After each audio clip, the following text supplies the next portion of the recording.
And then April. After April, I'm back. Okay. Right now. Oh, you're back in April now? Yeah. Oh, you skied this trip, but I thought it was supposed to be June. Do you know what? The reason is because... No. Hold on, I'm eating out. It's work opportunities, isn't it? Cool. So I've always said, and I always said before, when the bag calls, I'm going to answer. You got to go. Okay, yeah, okay. so... Yeah. Oh. There's potential bags. So nothing's set in stone yet. But yeah. if it does... You come back. So in February, you're going to be in SA? Well, tomorrow. Tomorrow. Yeah. When tomorrow? Jesus is Yeah. I'll talk to Gina. So, Stop. so Which day? She's not Gina. My bad. It's today B conversation. See you way out. When is International Women's Day? March, which is why I potentially might be coming back. Good. Because of something. Yeah. But I'll know next week. Yeah, but you need to be in March. The day before and the day after. What, International Women's Day needs to be around? Wow, what's happening? The two things happening at the NED. Okay. I don't even know what date. What date is International Women's Day? I think Yeah. it's the 8th. Y'all. We're women and we don't even Do you know. know what? It's the day for my birthday. You're right. It's the 8th, innit? March. I said the 8th. Yeah. I said the 8th. I said the 8th. Yeah. Terrible. Nice. No, but 8th. We should be ashamed. Yeah. Goddamn. Okay. All right, cool. Guest, would you like to intro us, please? Hi guys, it's just Sorry. I need to get over it, innit? No. I'm just really excited. Be excited. No, I've missed you lot. Be Do excited. you know what it is, yeah, about being away, yeah? It's all fun and games, and it's all like, it's good because you have change of environment. And obviously, with the way the country is, there's just always something to do in it. Yeah. But obviously, it's calmed down now because people have left, so it's good. Yeah. Like, it's kind of back to normality. But like, when the dust settles and everything's kind of like back to normality, you miss your friends, you miss like family, your family and stuff like that. Do you know what I mean? So, and I'm in the apartment by myself. Oh, is it? Yeah, so like my routine is just wake up, go to the gym, come home. I mean, if I want to eat, I'll eat, or I'll do work, or do you know what I mean? Like, it's not like, and traffic in it. So it's not like in London where I'll just be like, oh, I'm going to go meet this person. I have to time it. Cause I don't want to be sitting in a car for over an hour in the heat. So it kind of like, and then afterwards I'll be like, oh, I can't bother. Let me not bother. And then you realize, and then the day goes so quickly, and then it's just like, oh, yeah. Yeah, but didn't you know that it'll be like that? Yeah, and I'm not complaining because I'm going back. Yeah. So I don't hate it. Yeah. I'm just saying, like, I genuinely appreciate my people and I miss my people. But I'm not gonna lie, since being here, when I landed, I said, yeah, I'm ready to go. The weather, right? Yes. Yeah, it's cold as hell. What? Yeah. This Cold as weather hell. is not of God. Like, no, thank you. From Cold 32 as degrees hell. to 2 degrees I'm ready to move to Dubai. I'm not gonna lie. it's not cute. It's not cute at all. Did you intro or not? No, Oh, I didn't. All right. Are you ready now? No. Okay. We're just waiting for you. I know. I'm just here to get my nerves, to be honest with you. Do you remember our guest name? No. I knew it. That's why you stopped the intro. Yeah, I did. You conniving. You can just Yusuf ask knows- me. It's It's like, so bait. Yusuf knows me. Yeah. I was like, you can be like, what's the name again? I like, she started screaming. I think it's thought rude. she's forgotten her name. That's why she stopped. I did. You What's can your just name again? say Hebz. Hebz. Yeah. Yeah, I was never going to get that. Why? That's never gonna get that. I I told you her name when mean, you came. my when she name's came not in. even on here. It's inside. No, It's on my because chain. I don't think I heard you properly when I first came in. okay, That's okay, why. It's Okay. like- And then when you were like intro, I thought, shit. We're like, how do I do this? Let me just eat popcorn and mind my own business. No, literally. And then Yusuf baited it up and I thought, do you know, to be fair, I was going to be like, what's your name again? It's all right. But then It gets Yusuf like made that. it even worse. But here we are, Hebz. Okay, It's all right. take 2. Hi, guys. It's just shit. No, I'm joking. Okay, no, let me be serious. No, you can be excited. Why not? No, I am. And I keep sitting on my hair. It's so heavy. Hi, guys. It's just Gina here with Big Man Yus and Brent and Hebz. And this is Meet Us After 7. Too much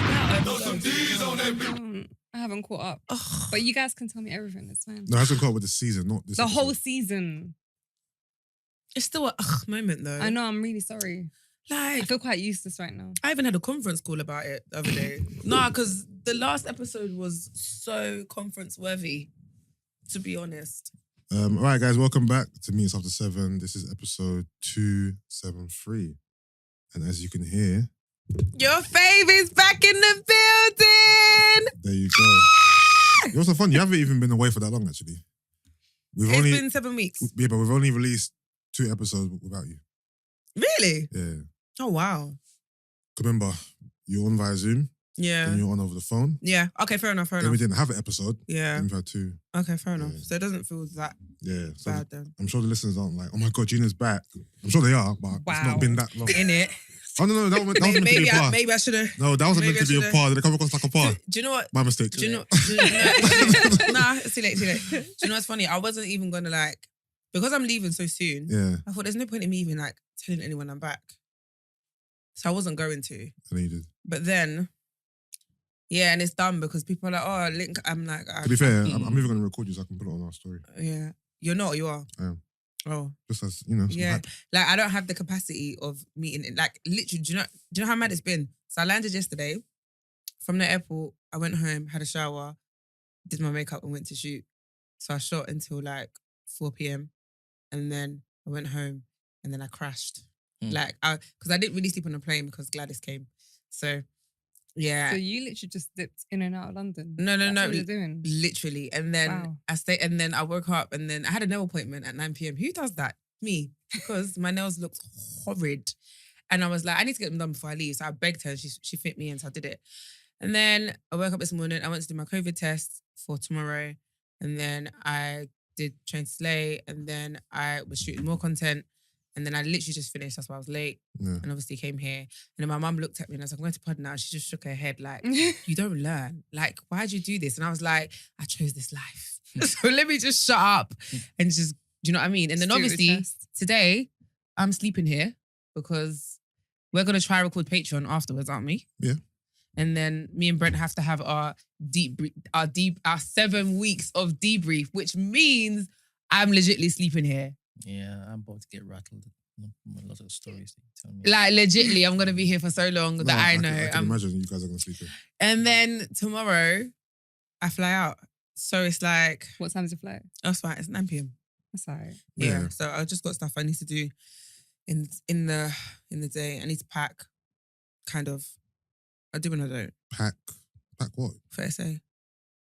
But pack what? Clothes, isn't it? You came here with clothes, right? No, I know, but... First of all, yeah. Remember how I told you I did a shipment to Ghana? Hasn't arrived yet. It arrived today. Oh, wow. Am I in Ghana? And that was what, 8 weeks ago you told us this? Fam, I sent it in November. Oh. Yeah, But why so? By pigeon. I sent it by carrier pigeon because the thing is, I don't understand because I sent 2 boxes and then one of them arrived literally the week I got there. That weekend it came.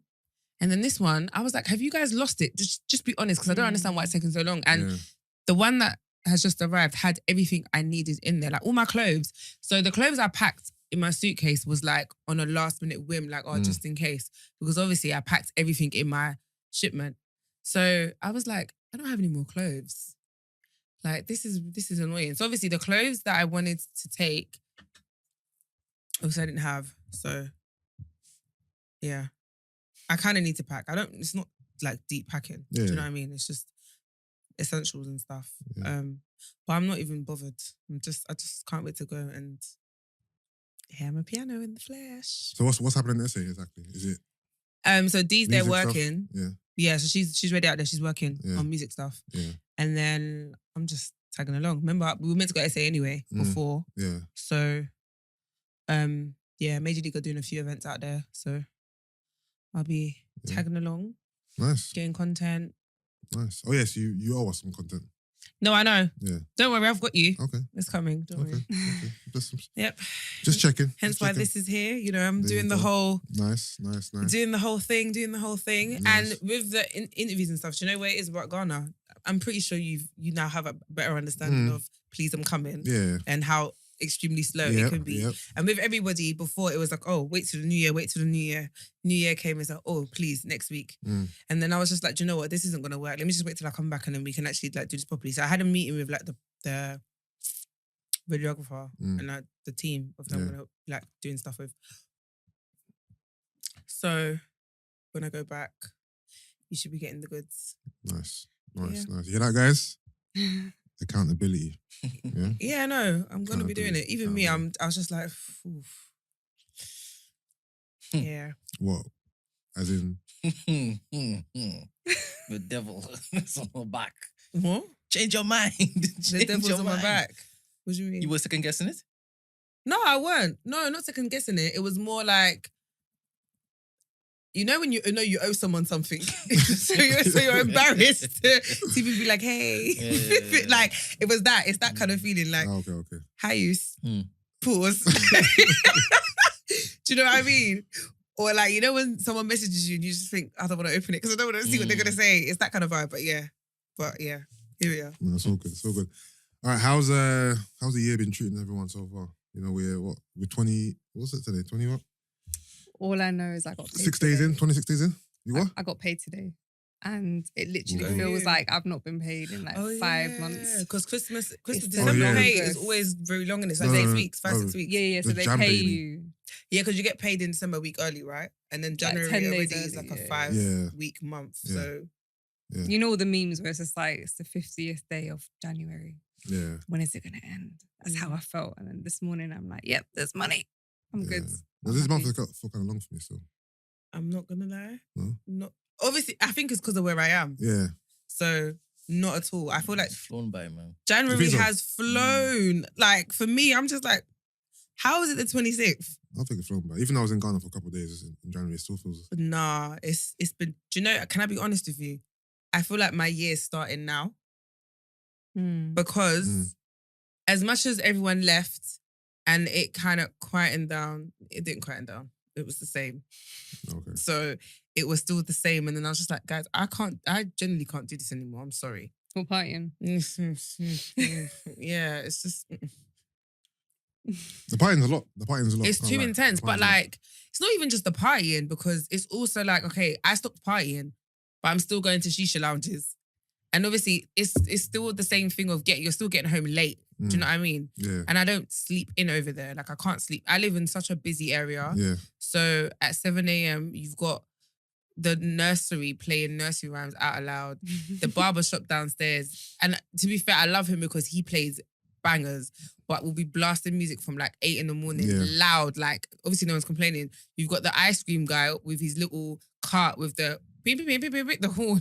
The horn. So you're awake by force. Literally. And then the coconut man walking and like banging his knife on like, it's just loud. I live in a very loud road. So Yeah. like, and I'm a light sleeper, so I never have a lie-in.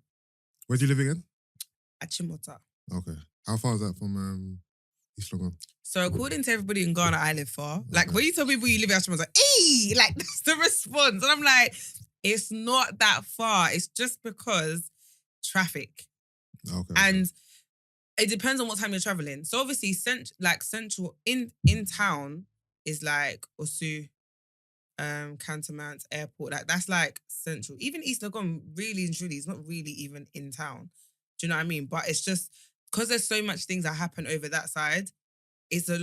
You're kind of in the area where everything is, so it's all right. Do you know what I mean? Whereas nothing happens over where I am. Yeah. Nothing, absolutely nothing. So I always have to travel in. Yeah. What's the distance between you and in town? Like, can Generally you compare it somewhere in London? Yeah, no. Generally speaking, it's like a 30-minute drive. But for them, that's too far. Because of traffic, sis, it's not a 30-minute Oh yeah, it's drive. like Egypt. No, don't worry. It's So fine. in the night, like nighttime, easy. it's it's 30 minutes. Oh, okay. 25 minutes, depending on who your driver is, to be honest with you. Yeah. So 25 minutes, 25 to 30 minutes, I always get home. But I'm not going to lie, for those who live in town, it's a 10-minute drive. So Okay. I obviously in comparison. Yeah. Is I get Ghana it. like Egypt where they start creating their own lanes? Like, where everyone's just freestyling. There's no Yeah. level There's of no order. rules and Yeah, regulations. yeah. man. None. It's just And like the hazard mayhem. lights mean nothing. Traffic lights are just It's mayhem. Oh, decoration. nothing. You even have people, you have like you have road wardens, yeah. Like there's random people Yeah. who literally stand there and like, but the thing is, they don't need to because where they're kind of controlling traffic, there should be a level of order because there's lanes. Like, do you know what I mean? It's Yeah. like imagine like a side, like imagine you're coming onto the A13, Yeah. like from a side road. Why do you need a traffic person there to navigate you? Yeah, I just people do you know don't what I mean? respect it, that's why. But Okay. obviously, I get it because no one's giving you away. Like you're not getting. Yeah. You're not getting in there. So Yeah. the build up is crazy. Yeah, it's mad. It's mad. So yeah. It's mad. All right. So before we get stuck in, you'd like to introduce yourself a little bit, give us a bit of background. Yeah, of course. My name is Hebz. What is Hebz short for, please? So my full African name is Hebatala. Okay. My regular name is Heba. And Hebz is just Hebz. Shortened version. I mean, Heba and Hebz are the same numbers, but it is what it is. I produce and co-host a podcast called Growing Up British, which is basically about being third culture kids, being born and raised in a different environment than where you're originally from, and just looking at faith and culture and how that sort of shapes you from a child to an adult and to a parent as well. So I just go through the journey basically. And I'm a mother. I'm previously married. Okay. That's I won't go into more details like national insurance numbers and bank balances. Yeah, no. Brent's like, no, now she said that. You see how he's perked I saw up? him. He's perked. He's a previously married and a mother. Okay. Oh yeah, apparently I'm not desirable according to your last conversation because I have a child. No, that's not what I said. I said I'm Sid, interested in No, children. it was a snippet from another podcast. Yeah. And I'm winding you guys up. Yeah. I know it was you guys. I was like, safe, not desirable. Say no more. I'm gonna just part that. But quickly though, what are your thoughts on that actually, in terms of what we spoke about? Because you did listen to our episode last week, right? Yeah. In terms of us saying that, or the general notion that your dating pool shrinks a bit. So I wouldn't say my dating pool shrinks. I think guys become mindful. So the same way if I was to approach a guy who has a child, I need to understand the dynamics and the relationship you have with the child and the relationship you have with the mother of a child. And if you call her a baby mother, I don't want to know about you because I'd pull up anyone that says baby father, baby mother, because that's the mother of your child and that's the father of your child.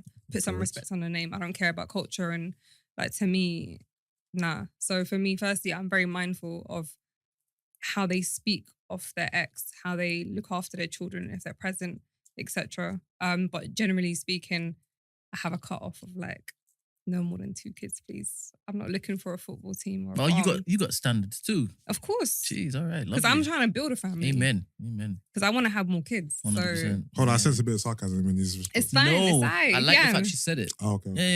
Yeah. But so I think it's a 2-way thing. I've had guys say to me, "Oh, so do I have to worry about beating up your ex?" I'm like, no. I was married. It ended the way it ended, but like it was love. Do you know what I mean? So then they ask me questions like, how am I meant to be around your child? I'm like, well, you're never going to meet my child unless we're serious. And secondly, my son can never have enough male role models. So if you're a good man, which I hope because our energies are being drawn to each other, you'll be a great example for my son. He doesn't need another father, but he can deal with another man. I think it's a community vibe. So I've got a quick question. So uh-huh.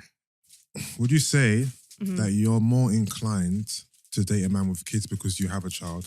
And if you didn't have a child, would you be less inclined to date a man that has a child?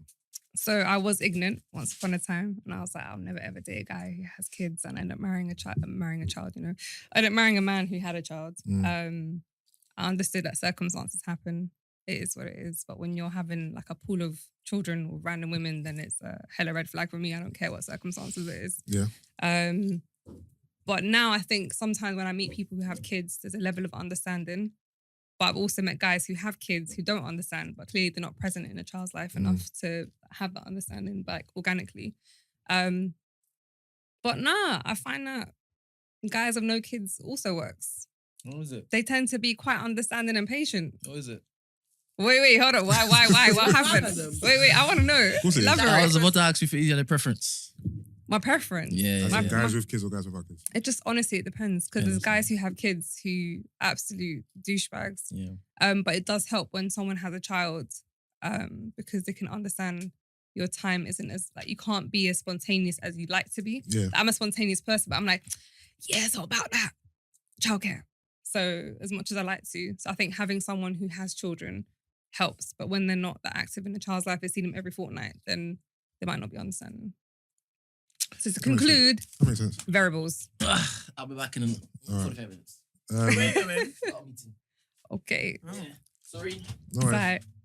He forgot about that meeting, boy, because look at the way he's Of course moving. he did. Yeah. You did, look at the way you're moving. Of course you Nah, did. you've got. How long were you married for? Ooh. If you don't mind me asking. I want to delve, but I don't know if I'm allowed to. Oh, you can By all ask her. means, please. This would be a free therapy session for me. We were in a relationship for 11 years and married for 5. Wow. I met him when I was very, very young. How old are you, by the way? You never asked me how old? How old do you think I am? No one actually knows how old I am. I swear. Yeah. As in, you mean online? Yeah. Okay. I've never really spoken about it. I just saw myself in that mirror. I just look like an elephant still, I'm not gonna lie. You really don't? Jesus. You look decent. You don't. You look good. Carry on. So, From time you're telling me you were with him for 11 years and married for 5. this is what I mean. I said too much. So I know that you're mature. So you're in your 30s. Yeah, I'm 35. Okay. How old are you, 32. mister? 6. 36? Mm. My guy just said 6. No, obviously. Okay, about 6. You really... Okay. Zeke cross. In cat years. Yeah. Okay. So yeah. So we married for 5 years. Go on. Go ahead, Well, there's a please. question I want to ask. But I Dive don't know. deep, girl. Okay, I was going to ask the reason. I might say no comment. Yeah, that's fine. Okay. You want to go first? No, we were going to go in the same direction, so it's Ah, fine. cool. Jeez. Yeah, so what was the reason for the divorce? Oh wow. You don't have to give detail, but like... I'll explain was it. this an Islamic It was courtship? both. It was both. I mean, it was like a courtship. As in how you met him and got married? I mean, we dated for a good few years. No, but I don't know. Islamic courtship is like, here today, I married know, that's what tomorrow. I asked. No. Oh, I would okay, never cool. do that. Okay, cool. I'd want to learn someone properly Yeah. before I'd even consider. But I think this relationship taught me that time doesn't mean everything. I think it's about energies and understanding each other. You preaching to the choir. Yeah, no, 100%. I've done the whole I'm years and triggered. years. But that's real talk. I've met people in a short space of time. I've learned so much more about them than being on my ex, for example. It ended because, firstly, I was very young and naive when I met him. I was 19. I thought, you think you're grown when you're 19. You're like, I got this man. He was older than me, a little bit older than me. But as we evolved, How much older?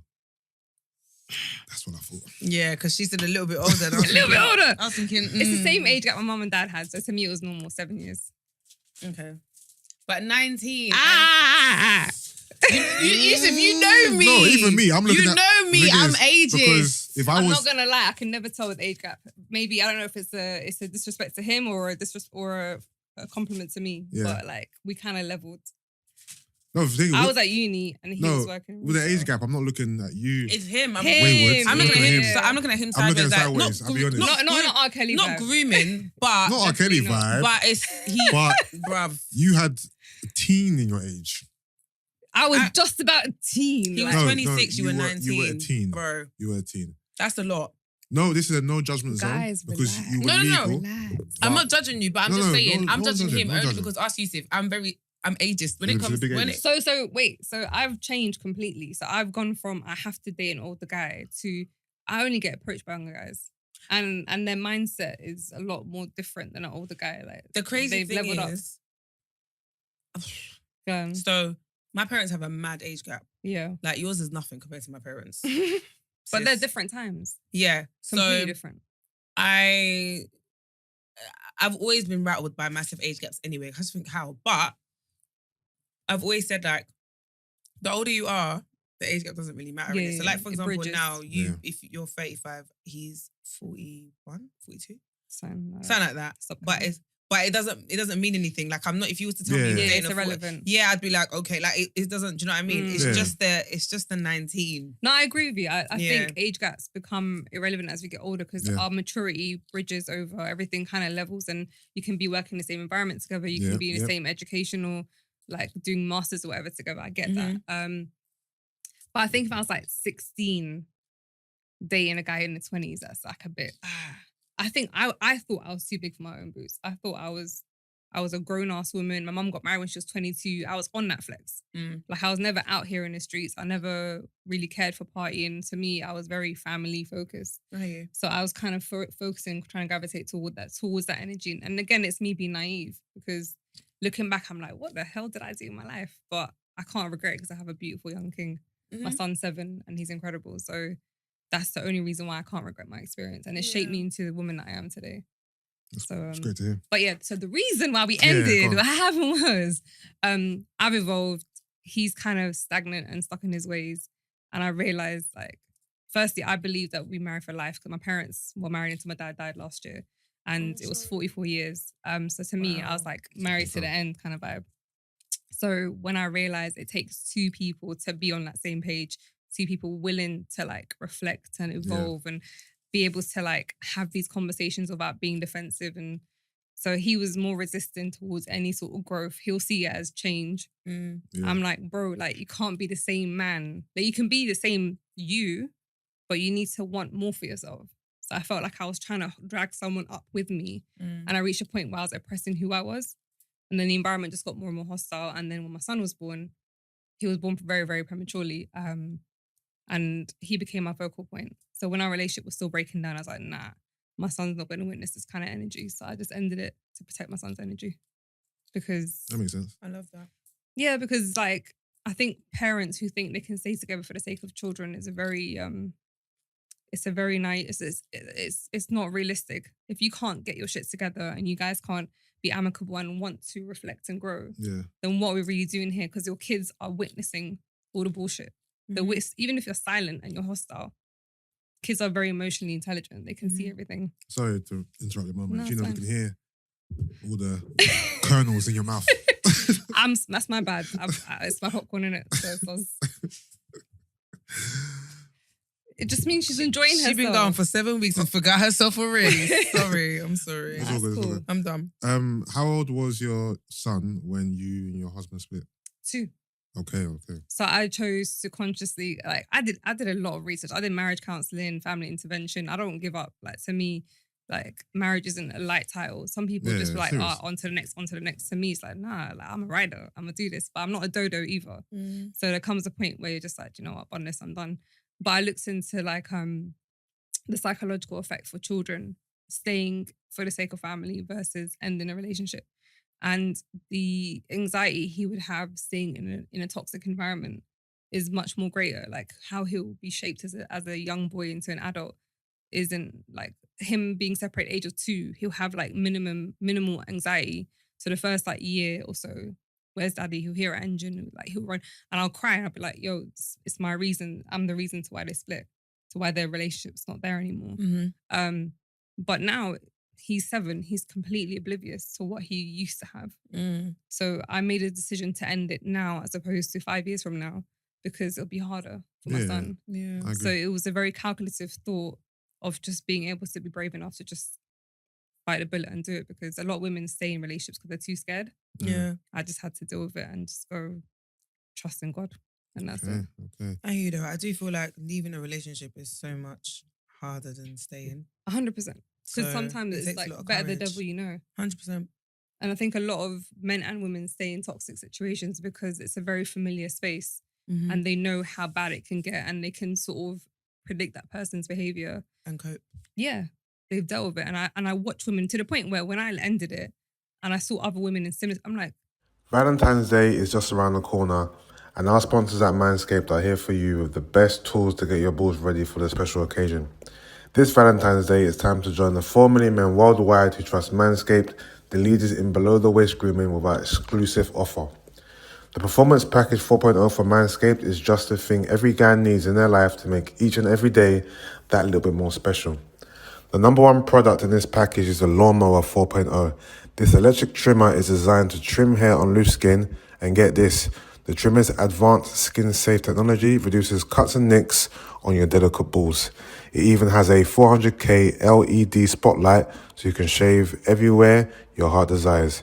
Did I mention it's also waterproof? So go to manscaped.com and use our code MUA7 for 20% off plus free shipping. I do feel like once you've hit your threshold, you will leave. Yeah. Like, Of course. I think it's hard on women as well, because when you do end a relationship, the first thing when you explain to people, oh yeah, you ended a relationship after 11 years, they're like, right, you're cold. What do you mean you just left your man? And I'm just like, but women, we tap out ages ago, but we still hang around and hope that you guys will wake up and appreciate. I say you guys, I don't mean like you're the whole entire generation of men. But we hang about just in case you go, do you know what? No, I've got a good one, or I've got a family, I've got a child, I've got a, they just wake up and appreciate life. So before you give up completely, you're still holding tight, but you've already kind of signed out a while ago. Does that make sense? So when you finally tap out, everyone's just like, raw, you're just cold. You're just leaving a whole marriage. And I'm just like, bro, you have no idea how patient I've been and how many times I've had to woosa in this relationship just so I can see it through in hope he'll appreciate. But you know what's really interesting though? Because I see it the complete opposite though. Because for me, that's 16 years of your life.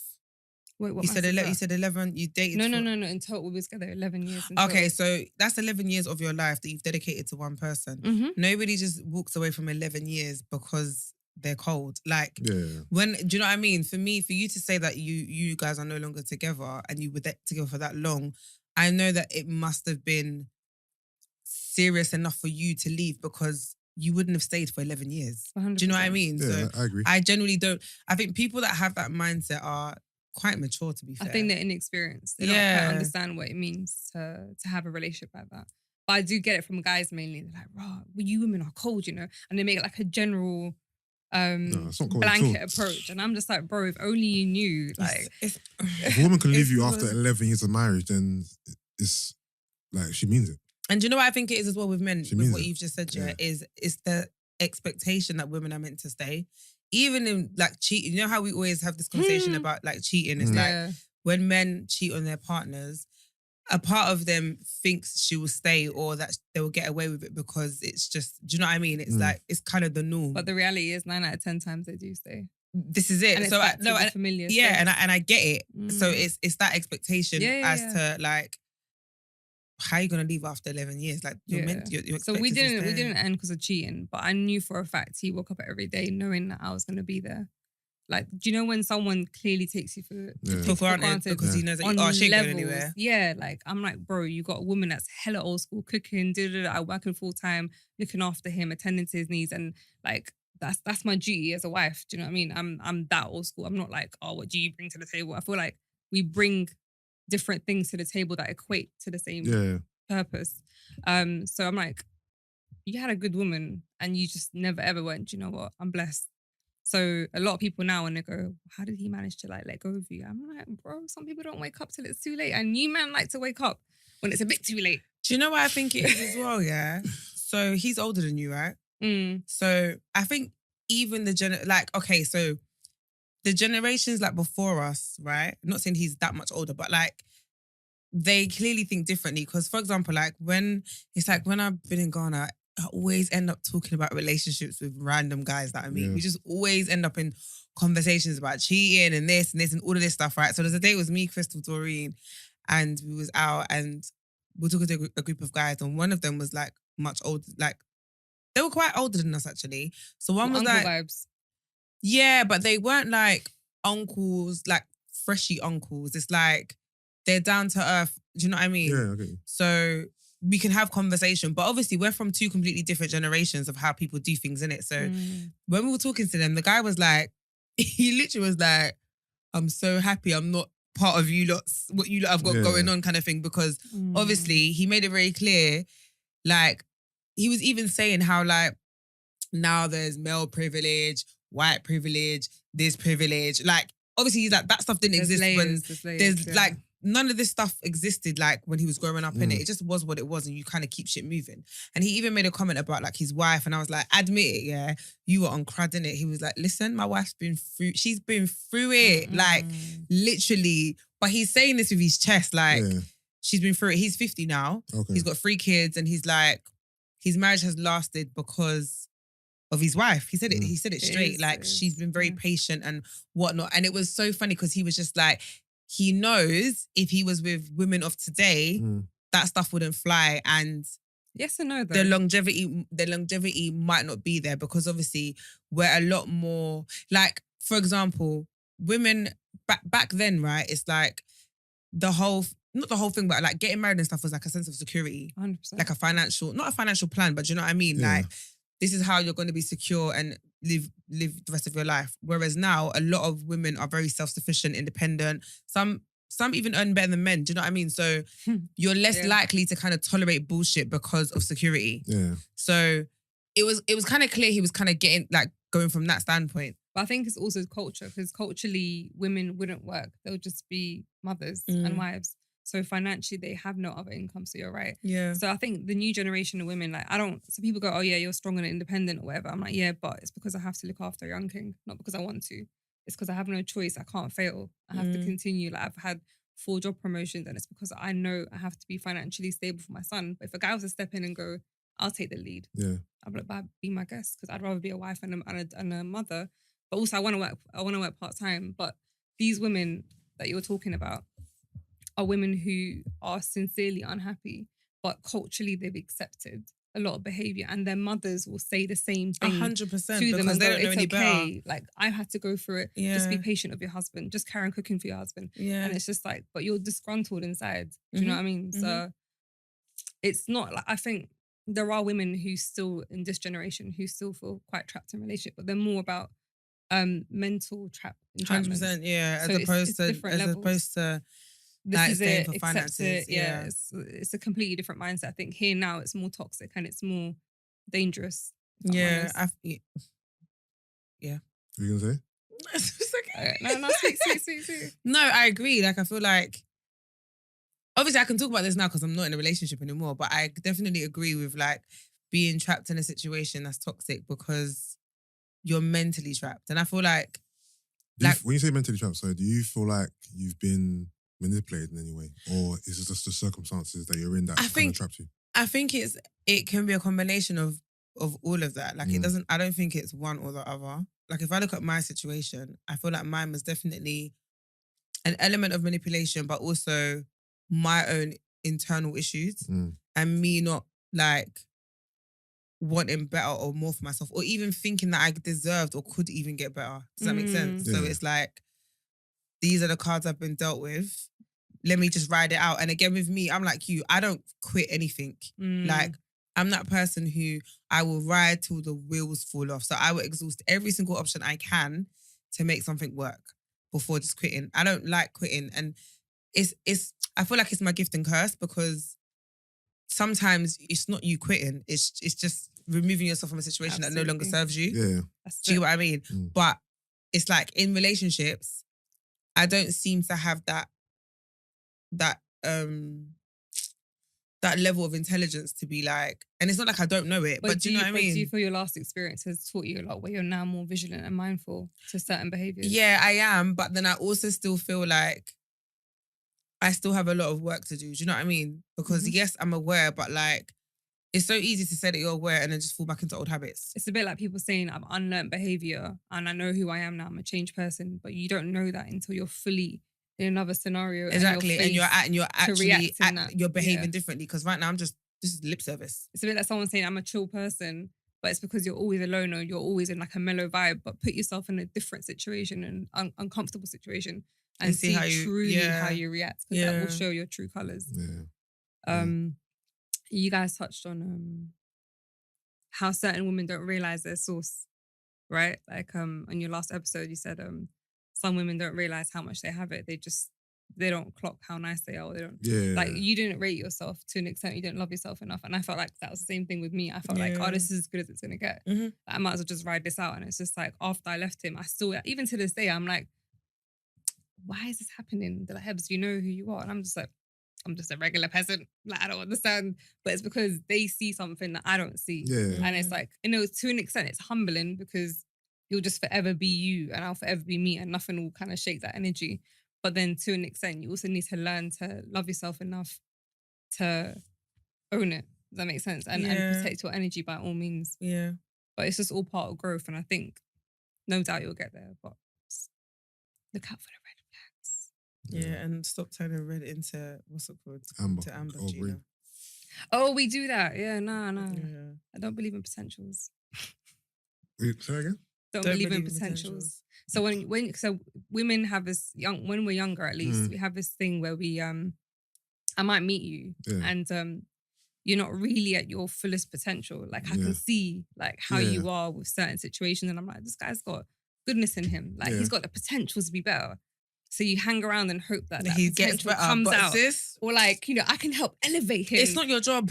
You're not on work experience. It really isn't. Listen. So I take you as you are. So if you say to me, Hebz, this is who I am, blah, blah, blah, I'm not going to be like, well, maybe one day he'll stop shotting. Nope, he just shot it today. Do you accept it or no? If you don't accept it, then keep it stepping. But the thing is, okay, cool. Something like shotting, that's more so his occupation, right? Yeah. But what about his... I mean, for the record, I've never had that situation. Yeah. But what about characteristics? Because I kind of believe that if you and another person get together, you're both kind of trying to improve each other, make each other better, learn from each other. So it's like, when you say you don't believe in potential, it's kind of, it's kind of counterproductive in a way because you kind of want to elevate each other. All right, let me give you an example. Yeah, let's say you meet a person who has bad communication. Yeah, and obviously communication is a thing that it's very important to you, right? How do you navigate through that? Do you think, hopefully their communication will improve? Or do you just see it as, you know what, I don't want to have to teach someone how to communicate if it doesn't come natural to you and it's a massive thing for me. Maybe it's just not the one for me. I think I'll have a conversation about it. But then you can have I have people who have the same conversation about communication. They're just like, it's just who I am. Yeah. It's not personal. It's not like I forget about you. But then that person's not willing to change then because if that's it. Yeah. This is why I don't. But I don't think that's everybody. So I think it's important to learn the person. So if you see the person's constantly trying to grow and they want to learn off each other, they understand the concept of a relationship is to bounce off each other's energy and, I want you to grow and you want me to win and we're winning together. If you have that mindset, cool, because you can take criticism, you can sit there and like watch a lecture together or a podcast or whatever it is and go, yeah, cool, let's learn, let's grow. But some people are like, I don't want to watch it. They're just resisting. And with a man, there's a lot of ego involved. And when your ego is involved and you're willing to like prioritize that over your relationship, then you will definitely not reach your potential because someone's trying to tell you about your potential. Yeah. Do you think the person who's not willing to change doesn't care about that person enough? I don't think they care about themselves enough. Because I don't think they rate themselves enough. This is just the way I am to me. That statement is air to me. That means you're not willing to change. You don't want to change. You don't want to improve. Yeah, because you're even for this person who in a relationship. It's stubbornness as well. But I feel like you're only hurting yourself, which is why I think they don't rate themselves, let alone their partner. Maybe why would you choose to box yourself? Maybe they also don't see the need to change. Yeah. You know how some people generally are like, I don't see I don't see why it's not broke. So I've managed 30 years of life like this and I've been fine. So why do I need to change? Because it's not working for me. Yeah, like, do you know what I mean? And do you care enough about me to improve on this and try to help our relationship, But then that kind of goes back to my situation where I felt I outgrew him because I wanted to continue to elevate and he wanted to just be content. So for someone to be content, some people work in Tesco's for 24 years and they're very happy about it and they're very content with doing their day-to-day and they get fulfillment out of it. To me, that doesn't excite me. I want someone who wants to push themselves a bit more. It doesn't mean that they're not good enough or they're a terrible person. It's just not for me. It doesn't serve me anything. And I can't serve you anything because you're content within your box. I don't want to be boxed. I want to know that even if I stay steady for a little bit, when I'm ready, I'll push up again. Yeah. And it's just, you got to meet someone who's got a similar mindset. Yeah, you got to meet someone similar, but remember, it's all relative because that person who's working Tesco's, that might be enough for them. 100%. Like that's for them, they're content with that. I know. 100%. So but if that's not your bag, then it's not your bag. Exactly. Like, no, 100%. I think that's it. And I think it's down to accepting that people are different and have different fulfillments. And that's perfectly fine. But I know who I am as a woman. And I don't shy away from talking about it now. Before I'd be like, maybe, I'll stay quiet. I don't want to like scare them away. Now I'm just like, with chest, this is who I am. And it's not a negative thing because I will be your number one fan. I will be your backbone. I'll support you. I'll elevate you. Whatever you want to do, let's do a master plan and figure it out. Like we're on the same team. Whereas some women don't have an interest in seeing just bringing the money. Are we matching, by the way? Snap. Oh, are you? Oh, nice. Sorry. That's all good. My bad. I got completely sidetracked. I just saw the feet. I'm like, they ain't my feet. No, it's an interesting conversation still. I'm going to ask you actually, after your divorce, how easy was it for you to get back into dating? It was a very interesting world. So when I was married or when we were dating, I used to get approached all the time and I'd be like, I'm married. And I was like saying it with chest. I'd never make him an unknown fool. But then I just knew I was going back home to my husband. So when I became single, I'm like, oh, shoot. I'm still getting moved to. I don't have to say no anymore. What do I do with that? So I was just like, okay. Probably the first year, I was trying to deal with the whole concept of being a single mother. I say single mother. I'm raising my son predominantly by myself. Yeah. I'm trying to deal with his emotional side of things. And I felt I carried a bit of guilt to try and date someone else because my ex was pretty much my first serious relationship. Well, my only serious relationship. Yeah. So, do you know when you're young, you think you're in a serious relationship, you're like, nah, that's just like college love, or that was just some stupidness. So I felt guilty getting to know another guy, even though I ended the relationship. I was just like, wait, am I cheating? No, you're not. So it's over, man. Yeah, it's hella over. Like it's done, been over. But just knowing that I can entertain another person, people, I'm like, people used to like, well, for the last few years, people are like, hey, but you know your NSG options, right? I'm like, what do you mean? Like, you always got options. Oh, NSG options. Okay. Yeah. Like, I've always got options to choose from. But I think as women, it's so. Hold on, this is recent then. How you mean? NSG options came out a couple years ago. Yeah. So that's when I started being in a predicament. I'm like, oh yeah. So what moved is today? He's kind of nice. And then like Hebz, you're talking to like 3 other guys right now, just chill. And I'm just like, yeah, but you don't know what your blessing is. So I just kept on keeping my options open. Build a roster. What do you mean? This one will leave, the other one will join. Let me be honest, yeah. See me that I'm screaming roster. I don't have a roster. But I'm sure you do. No, the thing is, no. Because it's like, it's jokes because everyone's like, oh, you must have better man on your case. I'm like, no. And they're like, you're just being picky. And I'm like, no, I'm not. Like, yes, there are, I feel like, yes, there are guys. But I guess it's not what I'm trying to achieve. And with me, because I'm trying to be very intentful, I don't see the point in building a roster of people that I have no intention with. Do you know what I mean? Yeah, of course. Yeah, I think it's important to be intentional, whatever that intention is, whether it's something casual, something serious. Yeah, so I just don't see the point. But a roster is for if you're not intending to be serious. I know, not for play. I mean, not really. No, you can have a roster if you're trying to be serious, and I said that because no, but what I'm trying to say is, I think it's easier to collate a roster of fun guys than it is to collate a roster of 5 serious contenders. No, it's true. No, to be fair, and I think that's what I'm doing doesn't make any sense because I'm trying to build a roster of seriousness. Yeah. And my friend was like, Gina, why? And I'm like, because I'm with you. Because 100%. I'm like, I'm a very intentional person. I don't do things by heart. Like I mean, no, you can do it, but it's harder. No, clearly, which is why I don't have a roster. That's the point I'm making. Yeah. So I don't have a roster of fun guys. I have a roster of like potentials. Go on, I'm trying to get to your space. How big is your roster? I'm tired of having eggs in different baskets. If it's not more than 2, it's not a roster. It's just 2 guys. It's more than 2. How many guys is it? Mind your business. I swear but I'll tell you what my issue is. Mind your business, that's all. Just mind your business. Yeah, back up. Mind your business. Nah, for me, my biggest issue is faith. So I'm Muslim, so I can meet incredible non-Muslim guys and I know where that ends. That's like, yeah, I can't be vulnerable around you. I can't let my guard down because I'm very intentional. Mm-hmm. When a guy approaches me now, anywhere, could be in the streets, in the gym, in the DMs, I'm like, are you Muslim? And they're like, I can do my shahada tomorrow. And my dad's Muslim. And I'm just like, yeah, that's good for your dad. I'm not looking to hook up with your pops. So that already eliminates like 90% of guys that approach me. But even 95% of guys who approach me. So I'm on dating apps. What is it? Yeah, that's how I have to build Hinge, Muzmatch, but I'm done with all that. I'm just every time I'm done with Muzmatch? Tell me more. The Muslim dating app. Wow. Isn't it? So for me, because I get approached. All right, so I know I look like a tramp today, but generally speaking, I do get approached often. And you look like a tramp. You look fine. Jeans and a hoodie. I feel really hot. Maybe that's what it is. No, you look fine. No, you look fine. Thank you. I appreciate y'all. But yeah, so when guys approach me, it gets a bit tiring. I'm just like, none of you are Muslim. Like, you're just wasting. And they're like, yeah, but I'm spiritual. I'm agnostic. Like, I'm open.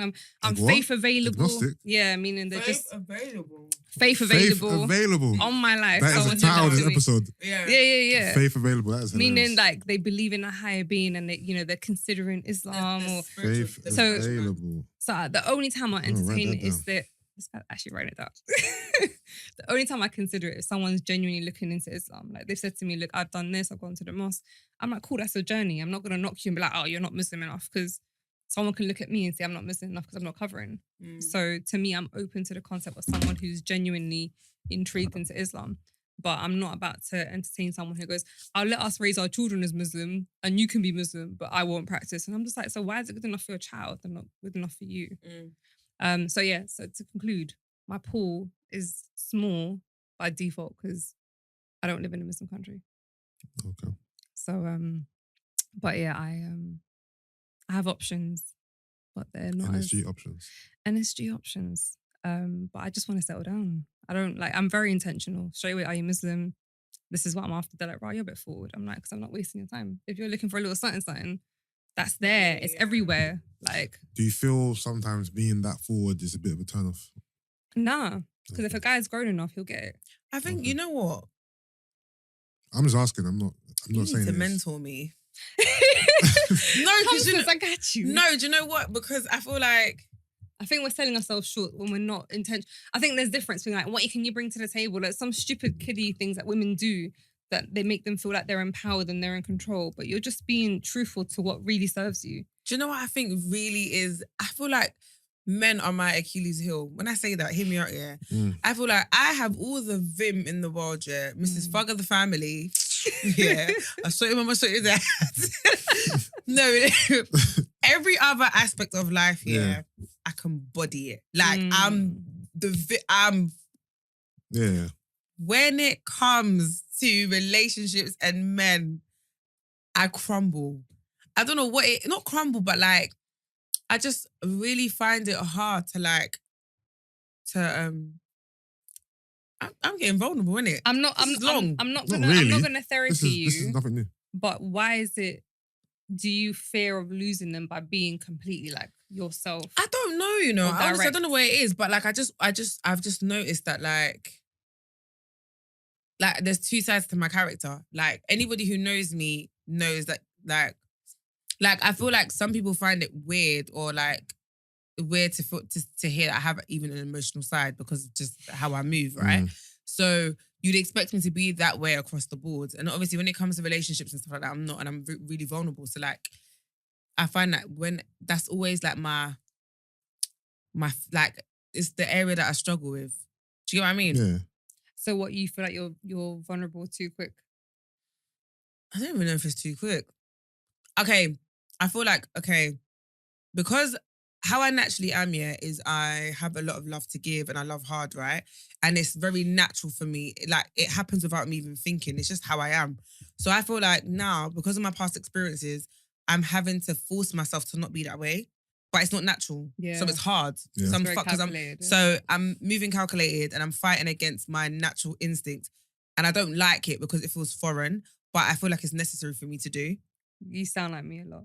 Yeah, so describing me it's completely. weird because it's like I don't want to be like this, but I feel like I have to protect myself and obviously to have boundaries and let things in place in it. Yeah. But at the same time, I'm like, bruv, why are you so moist? Like, why do you have to love so hard? Like, But that's your setup, get, though. I know, don't but change that. But it's That's like get it that's together severity. because if you weren't that way inclined, you wouldn't be like fighting these stupid battles. But Not necessarily. But- I think that talks more to the type of men that you're with yeah, no, the thing is, than how you clearly, are. it's just always been with the wrong person. Yeah. I was gonna So- say, are you bad at reading energy? Like, do you say you turn red flags into ambers, right? Is that your biggest problem? Would you say you give people too much of like? Too many benefit of the doubt. chances. Yeah. But what is it? Obviously, you see some good in them, right? Yeah, no, of course. So what is it that kind of makes you ignore the red flags and I think focus just on the because- greens? Because I'm Captain Saverho. Oh yeah, sis, you can't do that, man. You can't No, do but that's that. what I'm saying. Like I've always the been one a who saves. fixer. Okay. Do you know what I mean? Like but the thing is, I feel like, again, that's my character, right? Even in relation to like the jobs that I do. So my job as a fitness person requires me to fix people. Do you know what I mean? When I was doing probation, I was fixing people. So like, it's a characteristic I possess. So in a relationship environment, it's the same thing. Like, I can see a situation and see potential and be like, I'm very much let's invest and see. Yeah, like, and But again, are they investing and I don't like to quit. So do you know what I mean? Like, not like it's a project, but like, must see it to the end. Let's see how. Do you know what I mean? Like, I've got the vim to see this through. I like hard work. Girl, get over yourself, man. No, like you don't get paid for that, though. No, but that's what I'm saying. It's hilarious. It's just, yeah. But I've become really self-reflective like recently, and I'm just like, yeah, man.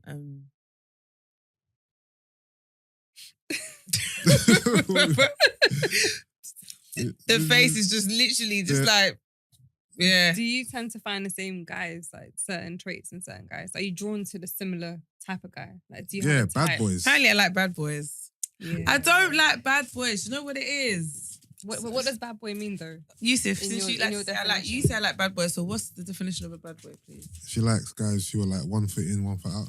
Oh, girl. Do I? 1 foot in the streets, 1 foot out the street. Oh, wow. Is that what you mean? Yeah. No, man. I love the way your eyes are so close. No, man. No, because she's like, oh, it's because no, do you know what? Yeah, and it's because of obviously the way I get excited over people on shows and characters and stuff. It's like, it's true. Yeah. Like, those guys that are aggressive. No, but then those assert their authority, but violently and. Okay, no, man. I mean, in the bedroom maybe, but I like assertive guys. I'm not gonna lie, I do. I think all women like assertive guys. Right? I like assertive guys, and I like guys that like not that I'm scared of, but like. Wow, this is taking a turn for the worse. You need a hug. Like men that are intimidating, physically and mentally. But do you know what it is? Because you're quite a strong character.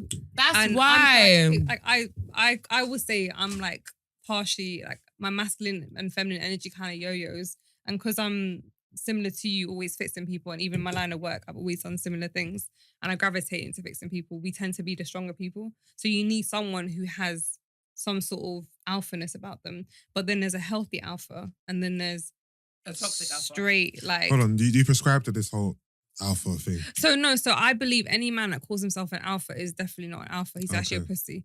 Okay. Because for you to have to say I'm alpha means you have to sit there going, I have a penis. Like, you being alpha, your energy speaks it. The minute you walk into a room, you stand as a man, and people you what's the words? You assert your presence without just walking in. Like, you can walk in a room, you have alpha energy about you, but you don't walk in and go and you start like banging your chest and shit. Like, you're a man. You know where you stand in life, and you're cool. But anyone that overdoes the whole alpha vibe, you got hella insecurities, and you're not alpha.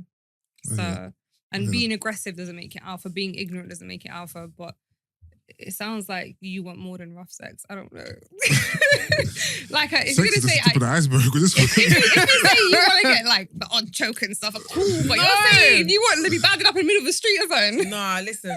You know what it is? I got some daddy issues. No, I'm joking. No, I don't know. I'm not gonna lie. That could be a thing. I don't know your history. You know what it is, yeah? But that is something I've discussed on my podcast. I think. Okay, I was raised in quite a toxic environment, right? And I guess a violent environment. So it's kind of like not my norm, but do you know what I mean? Like, it don't throw me off. Like, I'm not scared of that stuff. Not saying that I want it, but do you get what I mean? I get what you mean. Yeah. So like, and it's not that I'm drawn to it and I really go after it, but it's a familiar space. No, I get you. It's like you're not scared of conflict. No, I'm not. I never have been. I'm the same as you. So I'm not scared of conflict, and I don't want a thug. I don't want thug loving, okay? I just really am attracted to energy, like, but strong energy, like that commands presence and whatnot. It's just a shame that obviously sometimes that's part and parcel with dickhead. Some certain type of person. Or? Yeah, that just it's It's not always good. It's not always good energy all around, and you know what I mean. So like, yeah, I just and prime example, yeah. So, like, let's base it on a show. So Mecca, yeah. I'm drawn to Mecca because he's just an assertive man that is a boss, like just the way he carries himself, whatever. But my man is chefing people left, right, and center. But I'm overlooking that, like, yeah, he does that, but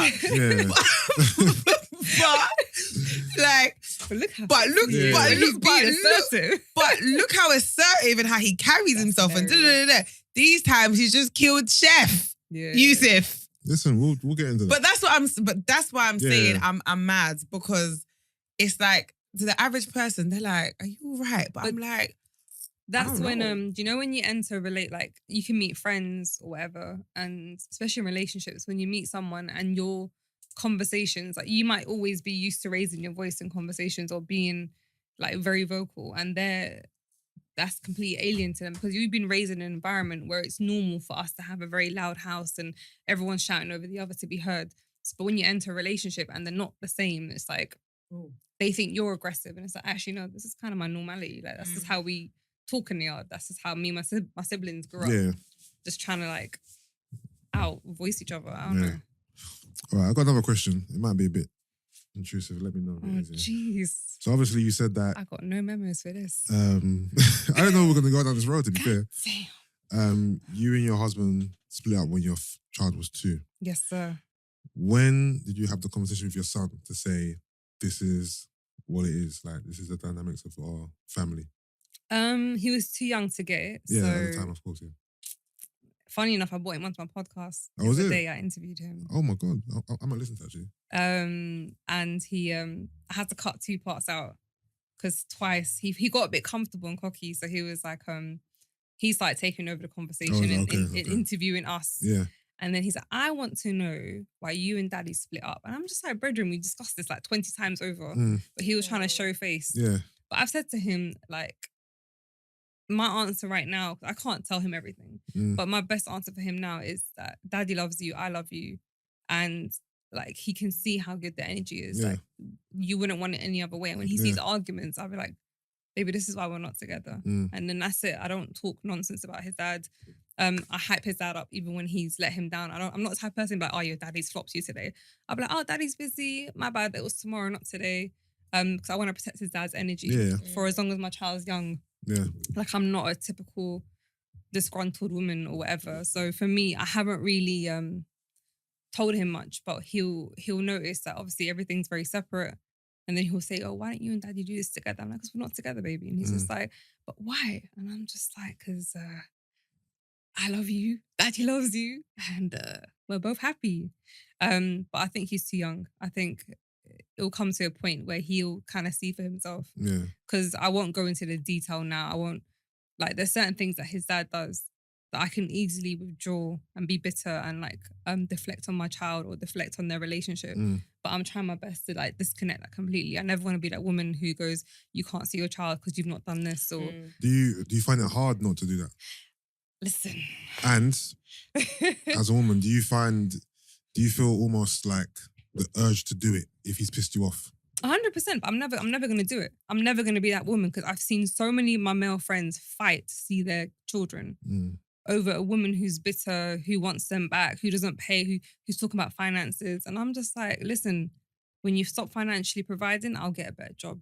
Yeah. Because my son will always be looked after. Whether one day you're going to have to answer to your son why you never provided or why you were flaky or why you whatever. But I'll never ever, as much as I feel the need to go, good luck seeing your child or like bun your life, I don't. I wooster and I'm like, cool. He has 24-hour access to him, no matter how shitty our relationship gets. You're very mature. Or that time when you were on the brink, like on the edge of, you know what, fuck you ain't seen your son. Yeah. And you just cut out all sound. I've honestly, I felt it a few times. I felt it recently and I'm just like, there's no benefit for my son to feel like, to me, I see it as my son thrives off his father, despite me not really rating his father that much as an adult to adult. Yeah. But my son admires him. Cool, so I'll let you have the energy. I feel like a man's mental well-being is compromised when a woman toys with their child. Yeah. So I feel like it's very selfish of me to act on it, despite him being an absolute douchebag. Sorry to interrupt you. Do you feel like when you've had these urges to, you know, prevent him from seeing his son, is what he's done, is it justified in your mind, or you're just doing it out of spite? And what? To when I feel that way? When you feel that way, when you feel that way, on the flip side, what your ex has done to make you feel this way, does the punishment justify the act?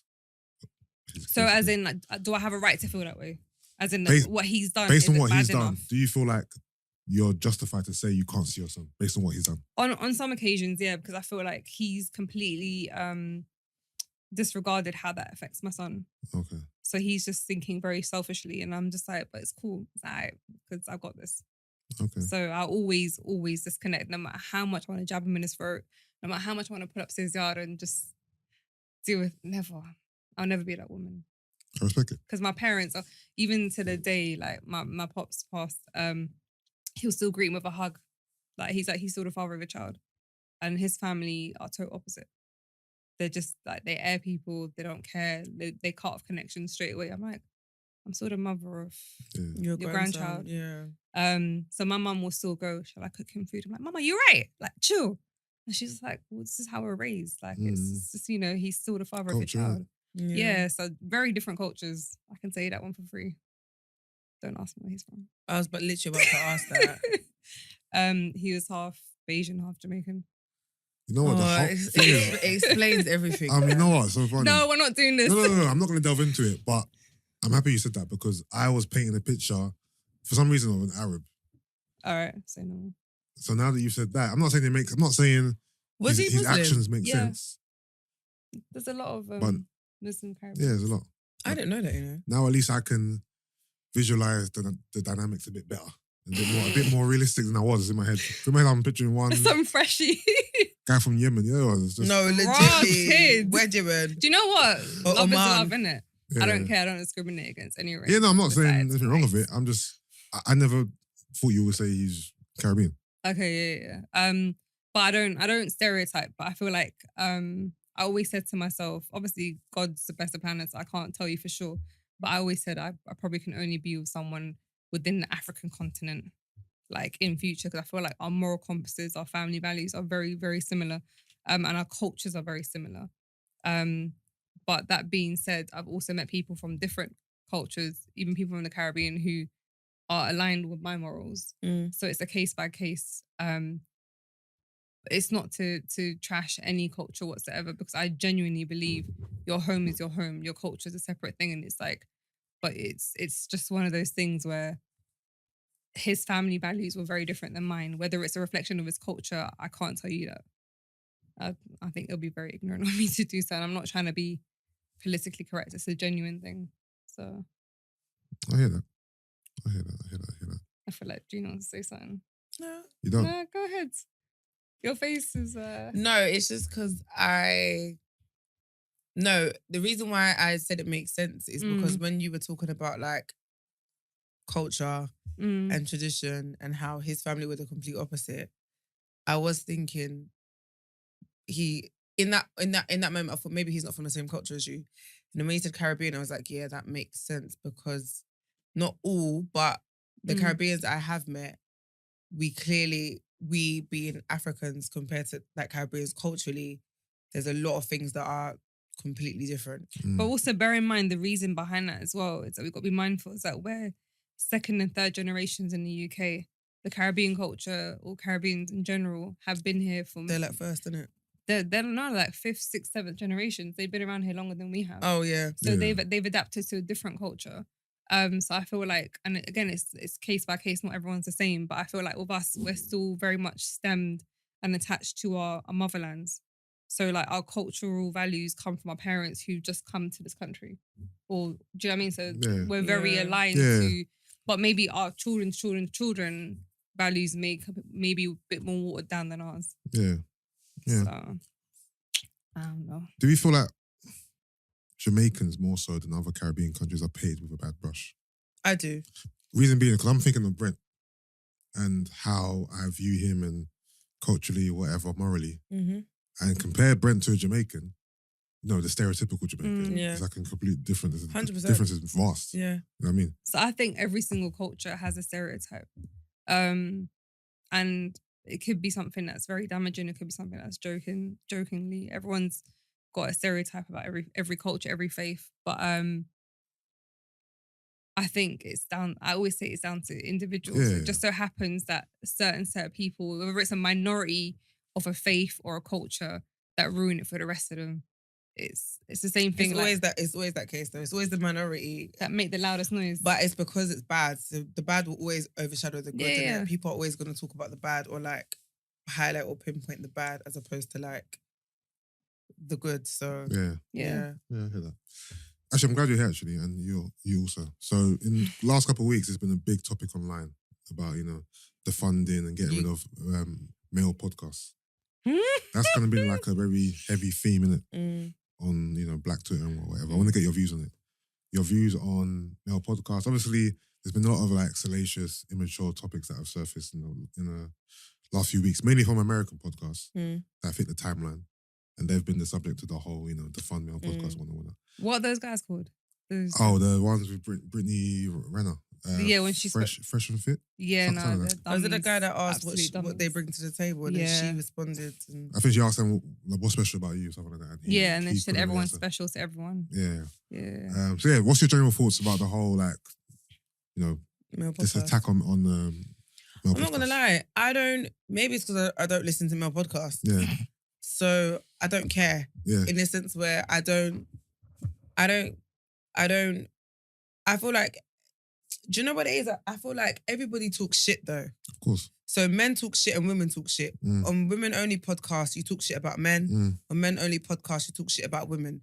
So I don't see the difference. Do you know what I mean? And it's because, sorry, this is an immature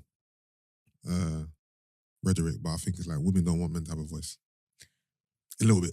I feel like I get why men say that, because some of the things I see women say about men, sometimes it's just like, do you want them to die completely? Like, I do get it. I get it. But I feel like that is a result of pent-up frustration over years of just feeling oppressed by men. Do you know what I mean? That now you just don't want them. But I think also it's lack of account. I'll stand up for the guys for this one. I think a lot of women don't take accountability to like any negative situation a woman goes through. There's also moments where you're not right in things, and not a lot of women stop and reflect and realize, oh wait, I didn't really help the situation. They focus on the big negative thing that he did, but not everything else that we've done. So when we sit there and bash men, which I don't do, when I see it happening, it's like no one's really reflecting, going, wait, what did I fuck up with? Suddenly we're perfect as women, and it's not true. But to answer your question, I think a male podcast setup, I think it's healthy to an extent, because when I started listening to Free Shots Tequila years ago, first season, I remember I was sitting at work with my boys. I've always grown up as mandem, but and we were listening to it, but all on our AirPods differently. And it was just like, we're vibing with guys. Do you know what I mean? Like, to them, it was a nice environment that's familiar to them, and they were having the man talk they would have had with their boys in a different setup. But it was just now all in one place. But with everything that we do, where a lot of people are watching you, there is a level of responsibility and mindfulness that we should consider. But I think there's not enough people monitoring what's happening. So people are just saying wild statements for clout, saying wild statements to trigger people, and actually not realizing someone out there is listening to you going, rah, real talk, that's the truth. And they're actually listening to every word. Yeah. So I think men shouldn't be written off from doing podcasts now, but I believe... You think men need to be more mindful, not just men, everyone needs to be everyone, more mindful of the topics they discuss and the things they say? I think, no, because then we're going to start policing what everybody says. But that's already been happening though. But this is what I don't understand though, because it's like, because I'm not going to lie, in my group chat, I'm like, if remember, not all convos are meant to be public or should be public. I know. So I'm saying, like, we have, like, we talk bad about men. Yeah. I'm not gonna lie. I'm not gonna sit here and act like we don't. Yeah. Easily.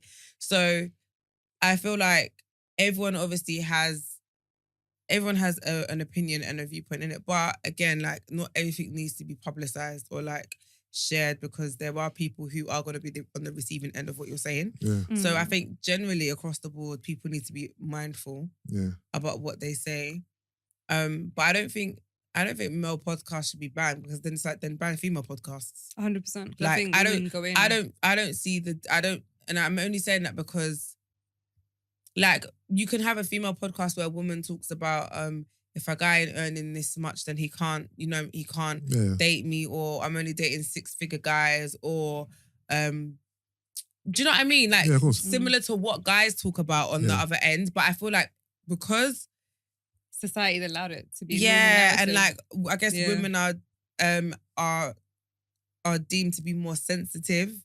Like it's like they disregard men's feelings. So when it's a guy or you're chatting shit about guys, it's like, oh, they ain't gonna care, or they're not emotionally gonna feel it. It's not gonna cut. It's basically gonna scratch the surface. But whereas with women, because women tend to internalize things a bit more, it's just like, okay, you have to be a lot more mindful. I just think if everyone's mindful, then it should be fine. But you say you don't want people to police. But I think it's about balance. So I always say, like, any podcast can be talking about crud, can be talking about bullshit, but have a balance and talk about substance as well. Like, I love the fact that men are talking about male mental health now. There's a lot of different podcasts that are just openly creating a safe space for men to talk about hardship, whatever.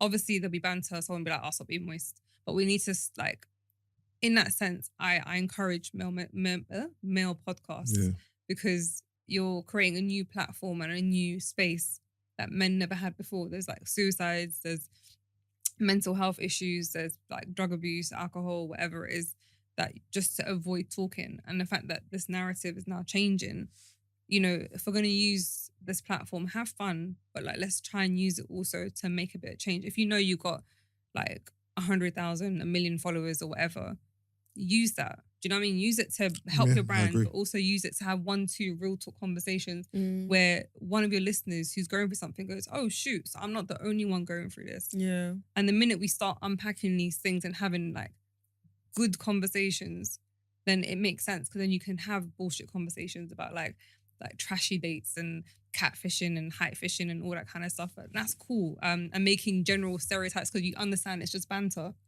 But when it's constant banter, the lines are blurred to like, is this truth? Like, are women all trash? Are men all this? Are women all pretentious and this independent pussy power? Are men really all like dickheads? Like, we need to find a balance within that. But then, do you know what I also think as well though? People also have to take accountability for what they take in. Do you know what I mean? Like, if you do you know what I mean? Because we're putting a lot of onus on everybody else though. But it's like, what are you consuming? What are you consuming? What are you choosing to consume? It's like when people say like Rihanna's a role model or like a celebrity is a role model. They didn't ask to be a role model. Like this kind of. I'm not gonna lie. No, because I feel like we can sit here and say, okay, everyone should be mindful and everyone should do this, but it's like, okay, that's part of the argument, but also no one's forcing you to listen, or no one's forcing you to consistently put yourself in an environment that you know isn't going to serve you. All right, so I think more times we live in a time where there's a meme about this, how like everyone's got a very, like this generation are having lower IQs, people who idolize certain celebrities. So all the Kim Kardashian followers, all the whatever's like reality TV followers, they literally follow social media as their truth. So when your mind is that small, you literally like soak up everything.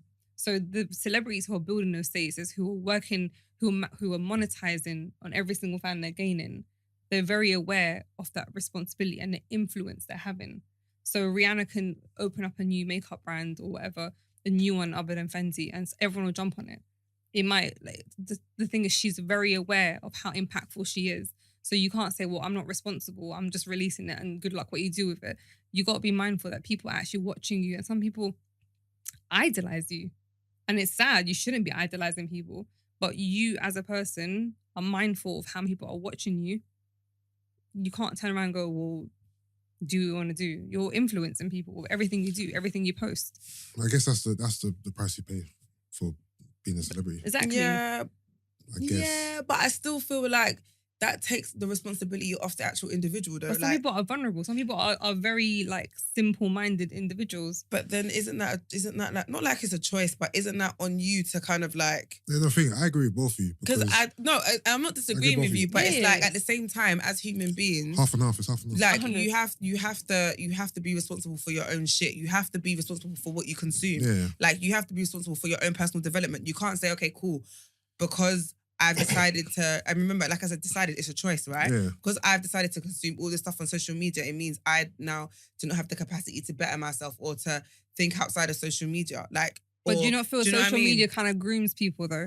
Do you not feel like it's so the algorithms down to the T, like every single thing now that is happening with social media, whether it's Instagram, Twitter, whatever, people are so invested. Yeah, they are. Like we spend a lot of time on our phone now, and it's just like, even as someone who can detach, you can sometimes get caught up in it. No, 100%. And it's just like, you're a strong woman, you're probably a strong individual yourself, and you know, no matter how strong we are, we get sucked into certain things, and we might even have moments of self-doubt. So not everyone's as strong as you. No, I know. And not everyone can think outside the box going, hold up, let me just reassess the situation. But they then just fall trap of it. I get it, but then this is what I'm saying. At what point do you take accountability for yourself though? So I'm not disagreeing with you, but I don't think it's fair to be like, okay, all the onus is on the person, and like you as an individual, you have no control. I agree with you as well. Like, you're right. It's literally half and half. Yeah. But we have to just accept some people don't understand what boundaries are. They don't know what limits are. They don't know what reality versus Instagram is. So we just have to accept the audience that we're carrying has everything and everyone in it. But we can't completely police it to the point where it's completely politically correct. But yeah, you said, I agree with you. It's half and half, but someone who's got the money and the fame has the right backing of people and mentors to tell them and guide them accordingly. Whereas the other people who are on the other side, the consumers, are sitting in a home by themselves in a disgruntled situation or a delusional setup, and they're just taking in everything as factual. And some people are just that naive. And we live in a generation of pure naivety. Women are dying under the knife just because society is telling them to. And it's stupid. No, it's true. Yeah. Programming, brainwashing, addiction. Yes, sir. I mean, sad still. It's sad still. All right, should we get into power? I know you're going to Play be the theme song, a little bit of a baby. spectator right now. I will be, because I ain't watched this season. Because sis, we're about to dive in. Did you watch the last season? Yeah, I think I missed like the last episode, but the memes told it all. All right. I feel like we haven't played the theme tune for a while. Yeah. All right. Sorry, that's loading up. Please hold the line. I wasn't prepared for this. He wasn't Clearly. ready. Right, here we go. Is it playing? Why is it not playing? All right, let's take two. Why is it not playing?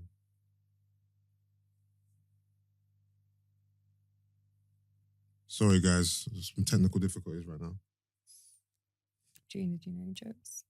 Hello? What are these jokes? Why the chicken cost the road? Do you know I was literally about to say that? Why is it not playing, man? I don't understand what's happening right now. I'm sure one of you can sing it. They say this is a big rich town. Yeah. I just come from the poorest part. Bright lights, city lights. I gotta make it. This is where it goes down. There we go. Yeah. Hey. They say this is a big rich Oh, he did it. He just shut it I down. don't know why I wasn't come playing. from the poorest part. Bright light, city life. I gotta make it. This is where it goes down. I just happen to come up hard. Legal or illegal, baby, I gotta make I never took a straight path nowhere. Life's full of twists and turns, bumps and bruises. I live, I learn. I'm from that city full of yellow cats. All right, this is your official spoiler warning, yeah? If you don't, well, spoiler and if you're not interested. If you don't watch Power, you want to skip this section. Skip now. on, because And if you haven't seen last week's Power, then obviously you don't watch Power, because there's no way you watch kept Power and you ain't seen last week's episode when the episode drops today. So yeah, Power Book 2, what episode was this? Episode 8, right? Episode 8? Yes, we've got 2 more episodes 8. left. There's a lot to unpack in this episode. I think this is probably the most, I would say, salacious Listen, it has episodes been to the date. best episode in over the last 2 seasons. Yes. And it has made watching Power worthwhile. Mainly because of one scene, to be honest. Yes, but 50 Cent is a genius, has always been a genius, and will forever be a genius because it's very rare that I watch episodes twice of. Yeah. I watched it twice and I watched that scene 3 times. Of a thing, right? But the episode was worth watching twice because too much happened and it was just. I'm so fulfilled, man. It was just such a sick episode. Honestly, the layers to it. Like, where do we begin? Should we start at the back and go back? Should we start at the No. Start from the beginning. You really want to get into it? Okay, we'll start at the beginning. Start at the beginning. No, I just had flashbacks to Zeke. Zeke Cross. Auntie? Auntie? Auntie? No, they're going to think I'm lying. I lied. You lied. You lied. You lied. You lied. Nah, Zeke is too funny. All right, cool. Too funny. So the episode begins. I'm not going to go through scene by scene, but the beginning episode is Tariq in court. Right?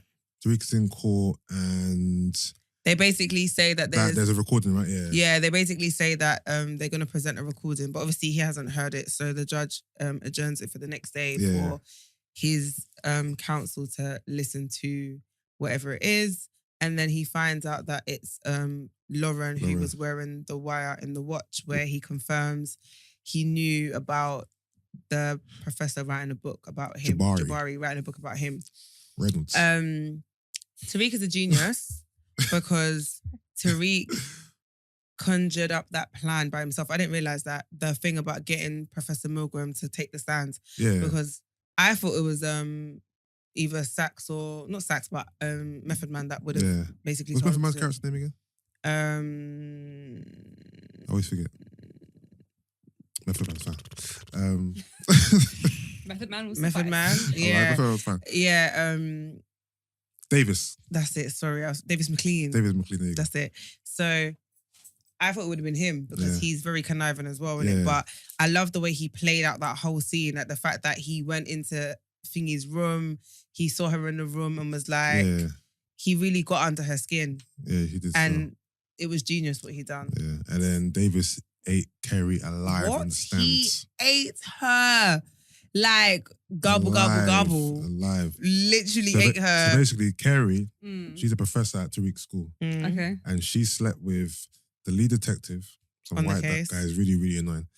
Slept with Method Man, Davis McLean. The deceased. Slept with deceased Jabari Reynolds. Yep. And also slept with Zeke Cross, which is her student. The NCAA draft prospect. Was she their first season? Yes. She was having affairs as well. In the first season, she's the one that was sleeping with Jabari. Yeah, so obviously Jabari got killed. Yeah. And Jabari was really, really annoying as well. No, he was. But he's good Really looking annoying. though. But he was, but he wasn't there. Yeah, but so it's an amber flag, right? It's not red that he's annoying. Oh, that's minor. What? Being annoying is not a flag? Right, I'm gonna jab him in the throat. I think it depends how annoying. I'm trying to see how annoying. He was annoying. He was creepy annoying. No, he was obsessive. There you go. Yeah, he was. He was obsessive with an idea. But I think it came out of desperation because remember his book got dropped or they weren't picking up his second book. So he needed he became obsessive out of desperation. Yeah. So that's why for me it's not a flag. Okay. It means he's driven. Yeah. I'm joking. So basically Davis put Carrie in a position where he made her admit that she was obviously having an affair with Zeke, who's a student, and that she lied numerous times to protect her relationship with Zeke. So basically, he threw out she's lying about Tariq as well. Her credibility basically just out the window. No one, as a witness, she's not credible because she doesn't have a good track record. So that was genius. Also about Sax is a snitch as well, man. We'll you know what it is with Sax? He actually likes he actually likes that woman. Yeah, that's the problem. Man just sang like a canary. No, you know what he did? Yeah, obviously. He done it in a way. He didn't sing like a canary. He did. No, because I feel like he could have outrightly said it, but he didn't. He did say it. He said it outrightly.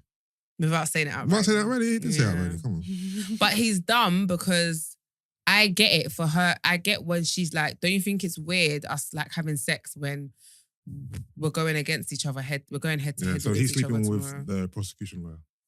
As we do. It literally is awkward because they're at trial now. The sex scene was a bit awkward as well. I don't know Yeah, what's it going on was, there. and him trying to kiss her. Can I just quickly interact? Because I don't know this whole story.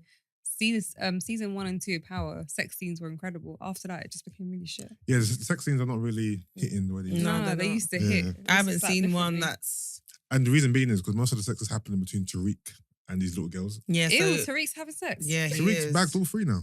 Yeah, he has. He's bagged So all three. we're not seeing like... Yeah, so they ain't showing him having sex. They're showing Thank kissing and God. then that's kissing it. and like it leading into Ain't no one whatever. to see Tariq having sex. That. Ain't no one to see that.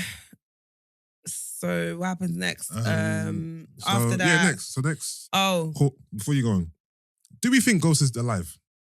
Because okay, cool. Because obviously the lawyer who's following Tariq around, Yeah. what Ghost has put into place for Yasmin yeah. is very thorough and very particular to what's happening now. I think... Maybe. No, I don't think Ghost is alive. I just think it confirms how smart he was and he knew his son. Mm. So he saw what was going to happen. Yeah. He knew that, okay, cool, this guy is going down the wrong path and it's going to end up leading to... And he knew also that Tasha was never going to be on his side. Like, no, I forgot Tasha existed. No, but like he could... I'm pretty sure he So just- knew that Tasha was also going to be like a liability, right? Yeah. So that would leave Yasmin on her own. Yeah. So I think it's very thorough. Yeah. And I love the fact that he even put these measures in place because ultimately it is for Yasmin's own good. Is Yasmin slow? No, I don't think she's slow. Okay. She's just a child. She's just saying a thug. I'm just asking. Why do you think she's slow? Her dialogue is a little bit slow. No, I don't That's think maybe she's slow. poor She's literally a kid. Oh, yeah, maybe. So you can't be slow as a kid? I think that's a prime age to be slow. No, I don't think she's slow. Right. Well, I've never got He that might from easily her. be alive because it's 50 and he would have written something that's crazy. Did we see Ghost's dead body? Mm-mm. We didn't. No, we just saw him get shot. saw him get shot and that's it. It's just always been the lawyer guy. Mm. Who knows? I hope he isn't alive because that would be so like... It will ruin power. It'll ruin it. Yeah. But if he is alive, Hey, it's son. going to be serious though. No, if he is live, something the memes will be... Internet will break down. Yeah. I know, Twitter but it break will down. actually ruin the show though, for me. I think it will, I'm not sure. I'm undecided if it'll ruin it for me. And Tariq's going to kill him Again, again. No, I think he'd have to They kill don't. Tariq. we'll have to go through this now. All right, cool.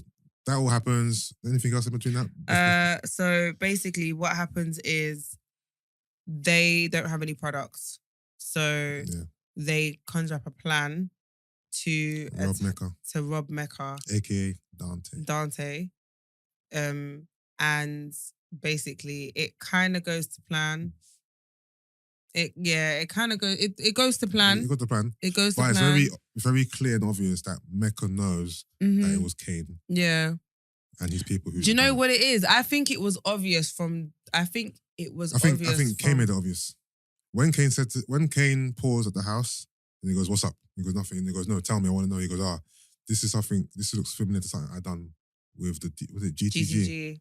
To me, that was dumb to say. Do you know why? I think the reason why he said that was to plant the seed No, I know, that it's I know, GTG. I know, and obviously but because he's still- done it before, But still, he's just saying that this looks familiar. I think what made it bait was when he left the house. I mean, when he left the airport, the private jet place, the hangar, Yeah. and went to the house. That made it bait because I feel like if he didn't leave and do that, then I think it wouldn't have been so suspicious. no, but Mecca wasn't there when he left. he wasn't. But obviously, Unless that other guy, he would have told told him. him. I'm sure. maybe. So I think that made it bait. Also, And also, Go on. when you think about it, yeah, I'm pretty sure like Mecca's been around for a bit in it, and I feel like if now weird things start to happen when someone Kane who's appears, around you, yeah, maybe. for example, when he killed the first guy when Tariq followed him to Thingy's house, like it was because of Kane. Yeah, So that was like the first strike. yeah. Now all of a sudden someone knows where the hanger is. Like, who the hell is going to know where the hanger is? Yeah. That's why they were even like, how did they find here? Yeah. You're the only person that knows where this thing is. So I feel like they're not using their brain, so to speak. Yeah, you've got alibis and stuff, but still it's like... I didn't really get him and Chef's little beef at the beginning as well. It seemed kind of like fake. Who had beef? Mecca, not beef, but Mecca and Chef, the way he was talking to him was like they had issues. Tension. I think it was just... No, I don't even think... When Chef was in the house, he was looking for the guns and they had a little bit of a little... But I think it was more because he was under pressure because he got a phone call and said that they're robbing the stash house. This was before that. It was brief. It was very brief. I remember when he said, "Oh, you told me you wanted me to look for." Yeah, but even that. something. What I mean is that exchange was kind of tense. It seemed like they had maybe something going on. No, I think maybe he was in his feelings because he's been trying to get through to Monet and she's not answering. Maybe. And he's obviously emotionally attached to her. All right, so Clearly. the plan goes down. Is it Iffy or Effie? Effie. Effie, that's it. Effie, Braden, and Drew and Guap. They successfully, infiltrate the house and rob the money. Not the money, sorry. The ring and the bag of whatever. I don't. Sorry. Drew was meant to shoot my man, That's the bit that annoys me. Why? I was like, yeah, because this whole strangling stuff is like. But he was sweating. You see the sweat? Yeah, because that's what I just said. You know what I hate? When you have a job to do and then you do dialogue. Because I always feel like, when you're meant all right, to... killer. The other ones. She's been around 2 minutes. I lie. No, Right, but I always see it as, I knew that was going to happen because... One if is you're Drew, and Drew ain't... You're not about that life, right? What, because you shot one person or you deaded off a body at the house of your dad, that now you're Mr. I shot your mum, shot your dad? No. But I think it takes more to strangle someone to death than to shoot them. No, it does, but in that situation, he had to because there's no way he could have let him live. Of course not. He had to kill him, because it would have ruined everything. So a lot was riding on that moment. Drew was about to kill... What's his face? He wouldn't have done it. Everett. I don't think he was about to. I don't think he would have. Until the text came through. He wouldn't have done it. He wouldn't have gone through with it. Look at the way he was moving. And you think a guy that you're fucking, who stares into your eyes when you're having sex, is not going to know that it's you because you've covered your nose? Get out of here. Like, it doesn't matter that knows it's him if he's dead.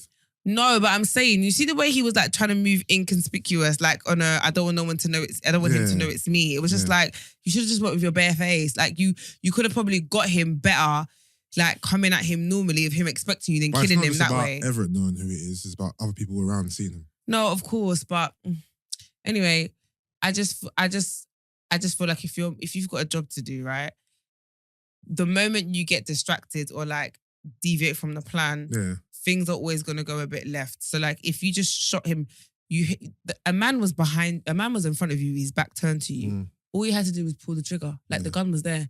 You didn't need him to turn around and you lot have dialogue and talk about, like, shoot me, puta. Like, okay, like you don't... Entertainment. Nah, because... Ego and entertainment. Because I knew the guy was going to smack you and the gun was going to fall on the floor. Like, I just saw it and I just thought, oh, you had one job. Yeah.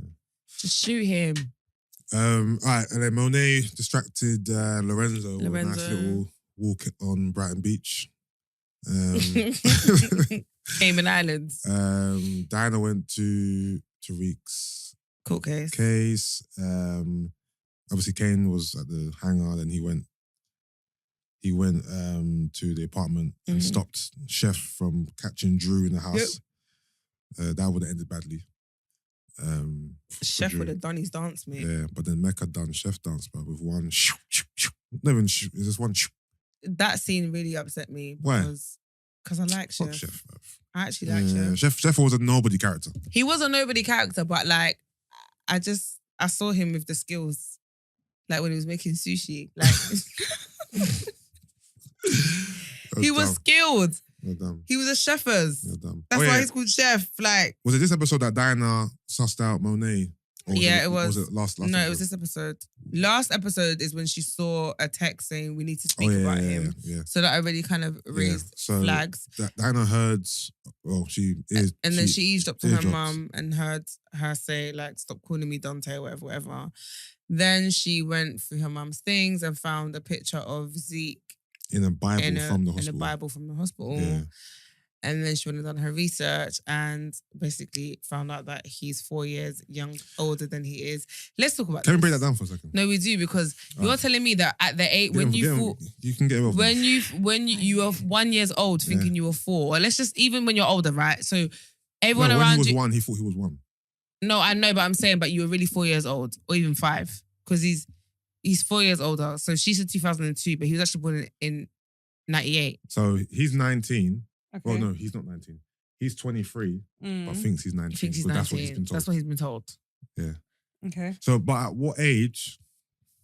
It's more about school, because to him, he's 19. So clearly, what I think happened was, obviously, Monet's parents and family clearly knew she had a baby and she was way too young, right? Yeah. So I'm assuming they gave the child to her older sister and told her older sister to raise the baby as her Oh, quick question. What's the age gap between him and Kane? We haven't established that yet, because Okay. Kane was like, "Oh, I'm not the oldest." That means Kane must be like 21 then. Yeah. Or 22, max, obviously. Mhm. Because I'm trying to establish how soon after having Zeke did she meet Lorenzo? Because obviously Kane is not that much older. She was 16, I believe. I doubt Kane's a teenager. He must be in his 20s. I mean, Yeah, but I'm assuming. But yeah, so I'm assuming that her family, obviously, parents and siblings know that Zeke's her child, but would have given it to her older sister. Yeah. And her sister would have raised Zeke because she was probably clearly too young at the time to do it. Yeah. So at what age? I'm trying to figure out like So his, I think his, they his would have school years. They would have, if it's based on what you're saying, that they claimed him as someone else's kid. They probably held him back in school. They probably like made him enter the system a little bit later. Yeah, because I'm trying to think. definitely would Because have. I'm trying to think. Otherwise, I'm trying to think. How does it work? Yeah, there's no point where you'd be like, you're no longer 6, and I was this. Yeah. It doesn't. You have to be from the beginning. They would have like. plotted Yeah, so right that from would the have all beginning, been part of the plan, from, right? like, So nursery. No, but with changing someone's age, you change their age at a certain time. Maybe straight Surely. away. Maybe you should like. So at birth. and maybe he didn't go to school straight away, so he was homeschooled for a while, which Yeah, could because explain, I'm trying to which think could also how it explain works. him being not slow, but Zeke's very like in Ghana we'll say mobile slow. He's just very Because when you're born, Yeah. you're 1. Yeah. The next year comes, you're 2. So when did the light inject? So maybe he was homeschooled and just never went to school, and then when they finally entered him in school, it's like, oh, he's big for his age. That's what I'm saying. So there must be a point where, okay, cool. Now you're gonna go to school. Now we're gonna tell Whole them 4 years. Yeah.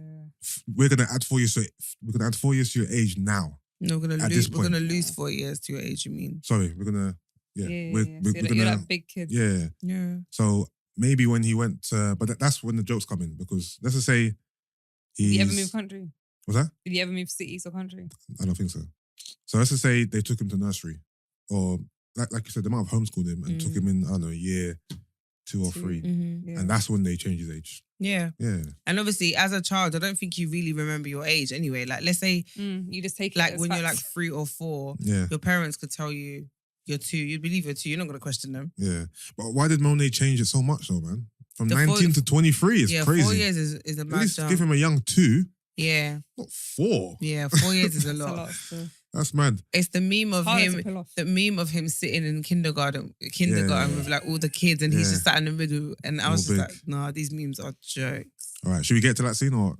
You want to get there? No, but I think we're here. So after they rob Mecca, Mm-hmm. he kills Chef. Is there anything else in between that? No, they're just all sitting down at the family table. Yeah, you're right. You're right. All right, cool. So family time at the Lorenzos. Can I have Yeah. another donut, please? Yeah. Sorry, I'm really hungry. I should have just eaten proper food. They're all trying to figure out or asking, oh, what's everyone done today? Yeah, where were you guys? Then they quickly start to get on to Diana. Diana about As what per. makes me laugh. They're condemning her for sleeping with Tariq and saying, "Oh, we didn't raise you that way. You raised me to be a drug dealing bug. killer fuck, Literally. but I can't sleep with Tariq. I don't understand that." So yeah, they get onto her about sleeping with Tariq. Monet's hated Diana now for the past, like, I don't know, 5 episodes. Like, they've really. Do you know what it their beef is? strong. Basically, it's okay. So I've got a massive issue with Monet's parenting skills. Yeah. And I feel like she hasn't raised her kids as a mum. I get it. You obviously are in a certain lifestyle. You would have put them on game and stuff, but Yeah. she's completely neglected them as a mother. Yeah. Like, even when she talks to her kids, the dynamic, it's just all transactional and like employee and employer. And that's your daughter, right? She's the only daughter in a male-dominated environment. And she clearly is a daddy's girl, which is why she's gone so hard to bring her dad home, because I guess he's the only person that allows her to be herself or actually hears her. Yeah. So it's obvious that Monet hasn't felt Diana since he's come home. But even before that. Even prior to that, obviously she was doing a lot of like questioning her mum. Yeah. So like wanting to go to uni to be with Tariq and obviously going behind her mum's back and speaking to her dad about it. And obviously knowing that she's a daddy's girl, I guess Mary J feels not slighted, but like Monet feels slighted because it's like, I'm the parent that's here, but these times you're running to your dad who's been in jail for 10 years to behind my back to get him to say yes to, do you know what I mean? Yeah. Like, so I feel like it's coming from that space. But even the episode, like last episode where she like grips her up by her neck in the bathroom. Yeah. I was like, that's your child, you GBH, know? bro. You're literally gripping her up against the wall because she asked you a question. Nah, bro. Mary J. Blige is crazy. Monet, sorry. All right, cool. So let's break it down. Let's break down the epic dinner scene. Yeah? I feel so upset I'm missing out all of this, man. Epic. All right. So they get on to Diana, sorry, about sleeping with Tariq, and Monet says, you didn't really go to Zeke's game. You went to Tariq's court case, whatever. So now she's like, okay, cool. I'm putting cases on all y'all bitches. Yeah. So now she tells the family that Kane mixed the dope with the sugar, fucked up their supply so he can become the plug. And then Kane's like, it's like that, huh? It's like that. And then that's when all hell breaks loose. Mm-hmm. And then Kane tells Lorenzo that Drew didn't kill Everett. Mm-hmm. And then Zeke goes, who? My teammate? I'm getting the fuck out of here.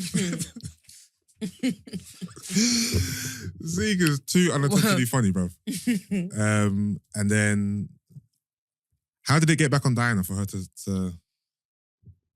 Because they were talking about her sleeping with Tariq and she was like, I'm not the only one fucking someone when I shouldn't be. Yeah. And then obviously she tells the world. She was So like... basically everyone threw everyone under the bus. Basically. Yeah. Basically. Hold on, but... If I'm going down, everyone's Yeah, basically. And then obviously she says, yeah, I ain't the only one fucking someone I shouldn't be fucking. Mm-hmm. You're fucking some nigga, Kate. You're fucking some nigga called Dante. And he goes, no, that's not my dad. That's not my dad. He not my dad. He not my dad. That was a mistake. That was a mistake. That was a mistake. No, better yet, you're fucking Zeke's dad. Yeah. And Lorenzo goes, Mo! Is this true? Mo! Is this true? Is this true? Is this true? She's lying. And then obviously she tries to fight her. And then Kane, she throws like a napkin at her, whatnot. And then she's like, I swear to God, I'm going to kill you. I'll kill you, little bitch. Mm-hmm. And then, hold on, what made Zeke speak? When she was like, Zeke's dad, and she was like, and he goes, auntie, she's like, Zeke, that's not your auntie, that's your mother.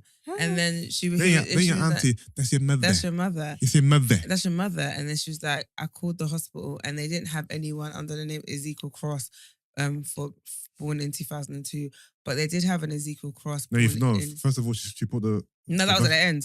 No, she was like, that. but they did have an Ezekiel Cross. He was born in 1998. No, that's before that. Remember, Okay, she put it on the table first. Mm-hmm. He read it and he goes, oh, that's wrong. That's not my birthday. That's the wrong year. Your wrong year. And she goes, yeah, because I called them and they have your year, they had a different year.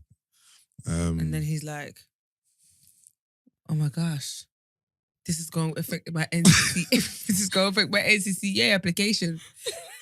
They're going to forfeit me because they think I'm lying. But I ain't lying. You lying. You lying. That scene killed. No, it was so funny. Okay, imagine this, yeah. Imagine you've been lied to your whole life. Yeah. The woman you think is your auntie is actually your mother. Yeah. Everyone around this table, you think these are your cousins. You're actually their older brother. Mm-hmm. Yeah. This guy, Lorenzo, who's your uncle, he's not even related. Yeah. He's not related. He's not your uncle. Yeah. and all you care about. Is your exams? No, it's not exams. What is It's it? his Basketball, NBA NBA. draft Oh, prospects. okay. Yeah. But do you know, it also hilarious. explains, and I feel like Priorities, for the man. siblings Priorities, as well, yeah. for it. For the siblings as well, I think it's also gonna like obviously their mum clearly favors Zeke, right? Yeah, And has done like throughout all the seasons. Like everything's about keep it away from Zeke. yeah. Nothing can affect his basketball scholarship and all this Yeah. stuff, right? And like Yeah. he's like the golden boy, but obviously he's not Yeah. her son, he's her nephew. Yeah.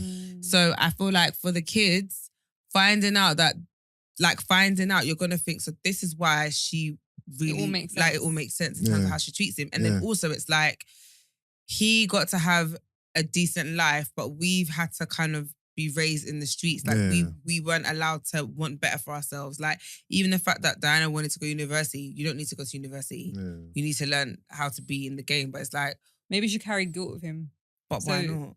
because he was the secret. So she felt she had to overcompensate. for him. Yeah, 100%. And then realized the rest Yeah. of them are just employees. No, literally. But that's what I'm saying. Is she has a relationship with him that's more maternal than her actual kids. Yeah, it's guilt. Even when she Yeah. talks to him. I think she should explain, because the way I'm looking at it now, why did she keep him a secret?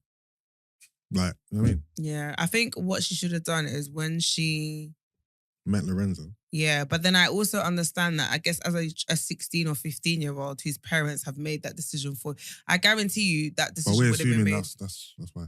No, but she had him really young.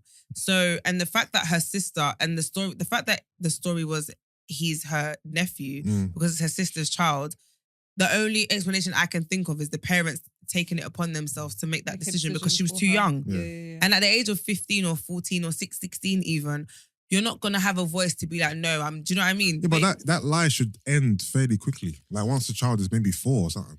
Don't keep it going for their whole I life. mean, not to digress, according to EastEnders, no. What do you mean? There's an old line back in the day where Kat was Zoe's mom. Oh, come on. Yeah. You're not my mother. I am. Yeah, but I think it's Do you do them Best- things when you dance? Say that again? Do you do gun fingers? Of course. I know. Because you're doing that. Like, right, auntie. The way this guy says auntie is too Yeah, funny, bro. it's too funny. Yeah, so I had to watch that scene back. Have you seen the clip? They put the ether The beat. ether, yeah. They put the ether beat over Yeah. the scene. 100%. Fucking hilarious. And then what happens afterwards?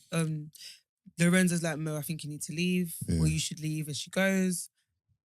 And then Who's the expired? Shout out to Kane though, because Kane was had a little bit of comic relief in that scene. what did you do? When he said when they found out that I was like, so I'm not your Diana- firstborn. he said that, and when they found out that Diana slept with Tariq, Oh, now you got to find another. No, wait, what did he say? I think he said, "Oh, you let that nigga hit," or something. Like Yeah. And also, no, it's because he said something before and he's like, oh, you're going to have to, your boyfriend's going to jail. So now you're going to have to find another like corny nigga to lay up under, something like that. And then she was like, he's not going to jail actually. He's lawyer. Da, da, da. That's how she Yeah. baited herself up. Yeah. What happened after that? She leaves and then Zeke. Oh, no, she Zeke leaves leaves. and then she goes to see Professor Milgram. Yeah, and then killed her. And then so this is the thing, right? I like what they've done with that scene, right? Because it's open to interpretation. Of Because course. I don't think Monet killed her, and I feel like Carrie hung herself. I say that because I'm thinking of it as Monet knows that there's a lot of heat on them at the minute, right? Yeah. With the Tariq and Kane and whatnot, right? Because Yeah. obviously Kane and Tariq are like, they're in Yeah. it together. And no one even cares about Tariq. It's more Kane because like everyone's saying, they care about the cop killer Mm. as opposed to Professor Reynolds. Yeah. So by adding another body who is linked to the case, I don't think it's going to serve any purpose. Like, I think she's... Yeah, and that's why she set it up to make it look like she's committed suicide. No, but then I also do feel like Carrie could have committed suicide because when you think... That's why I feel like it goes... No, both she ways. could have, because I'm looking Because at she's got nothing... right now, her career's done. Yeah. Like, she probably won't be able to work in any Yeah. kind of institution Yeah. because of what she's done. Yeah. She's linked to a high-profile case. Yeah. So this is going to be plastered all over the media, whatnot. So she's actually ruined. And then remember, she, not saying she has mental health issues, but she suffers with addiction.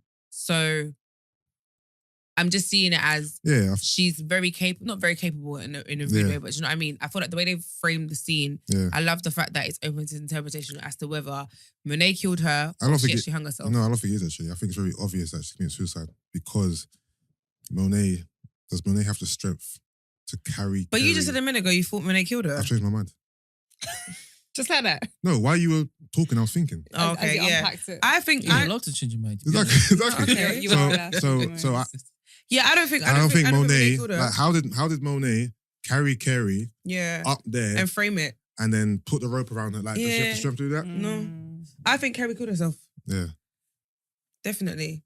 But how did Monet convince her? Like, imagine going to someone's house. Monet convinced her because to kill yourself. Or push them over the edge. I think Monet threatened her. Yeah. I think Monet threatened her. Yeah, probably. Because she's been threatening her all season. Yeah. And then obviously that on top of knowing that you've literally just lost your job. Yeah. Your business has been exposed out there for sleeping with all the men on the case plus your student. She really couldn't close her legs. Has really, and she's had a sex addiction. addiction. She's a sex addict. Okay. Yeah. So I feel like that on top of everything else, and then knowing that you might have to live the rest of your life looking over your shoulder from the Tejadas, it just led to, you know what, anything's better than, I can't face tomorrow. The embarrassment, do you know what I mean? Look at how rattled she was when she was even trying to give that speech at Jabari's thing and people were talking about her. Yeah. She cracked. She couldn't handle it. So, and that was just because the rumors were about them two sleeping with each other and potentially Zeke. But the fact that now this is going to come out to the general public, she doesn't seem strong enough or strong-willed enough to be able to handle it. Yeah. So, so there was that. And obviously Zeke witnessed it. Zeke Cross. Have you seen the clip about what happens like this week? No, I'm trying to stay away from any type of like spoiler. It's not a spoiler. It's just like Yeah, I know. I just want to see it fresh. Fine. Let me not tell you my thoughts. What was I going to say? That's when you're meant to be like, yeah, Gina, go on, divulge. What was I going to say? Wow. Moving on swiftly. We need to. The only big reveal left is that Mecca is Dante. Yeah. And obviously that's probably going to be the finale. But that definitely happens this week, though. Oh, is it? Yeah. Okay. Because obviously there's so many moving parts. When Mo finds out that he's Mecca, and when Kane. When Lorenzo finds out, I think Kane more. I think Kane and Mo more because Kane will know that he's been a pawn in this the whole time. Like everything was calculated from when he met Kane. He was using Kane. Yeah, he's running game and brain on Kane from the jump. So I think that's going to send Kane spiraling. Yeah. And then Mo, when she finds out that, like, he's been doing this for time. Like, that was his way to even get to her. Like, he got to her before she even knew. Like, he's been working with her son way before he even reached back out to her. Yeah. So there's that. And obviously, Lorenzo being Lorenzo and being a mad man is, But, do you know what? But the thing is, sorry, Lorenzo can't be mad at Mecca. Do you know really? The thing is, he can't, but I think the thing is, obviously Mo and Lorenzo haven't fucked. I mean, Sorry. Lorenzo can be mad that Mecca is trying to rekindle things with his woman. Yeah. But he can't be mad at who he is because when Mo and Mecca were together, Lorenzo wasn't in the picture. No, of course. But it's you're trying to get my woman. Yeah, of course, yeah. Knowing that I'm about. And obviously you know who I am and now you've gone into business with me and you're using my son and all that stuff. So he's gonna move mad anyway. Of course he is. I found it interesting that they chucked her out straight away. I don't know because and I guess this is where she's effed up as a parent because in that moment, like no one wanted to even hear her out or hear her explanation. It was like, you know what I mean? And and also because the thing is, what is there to hear out? Like, you've lied to us. No, of course, but she might have a reason. Like, everyone has a reason for why they do what they do. Of course, so everyone has a reason, but is a reason good enough? We don't know, but I'm saying that no one was even interested in wanting to even hear what she had to say. I think she'll leave. But I think what's also interesting is she's had a taste of her own medicine because she threw out Kane with the swiftness and refused to let him back in and stuff. So Now she knows what it feels like to be left on the outside because she literally not left him for dead, but do you know what I mean? Yeah. And the only reason why she even allowed him back in was because she not because he's her son and she loves him and she forgives him, it's because she needed money, because she needed to connect. Yeah. Do you know what I mean? Yeah.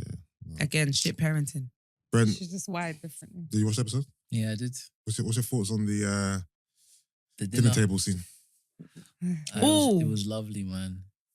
What? I'll let you finish. No, that's okay. No, go on. That's all right. No, go on. That's all right. She was just itching to basically Itching get to that, just get spill that the off, beans. man. Yeah. Itching. That guy's a mongoloid, though. Who? Can't say that. That guy's a what? That guy's a mumu. Oh, Zeke.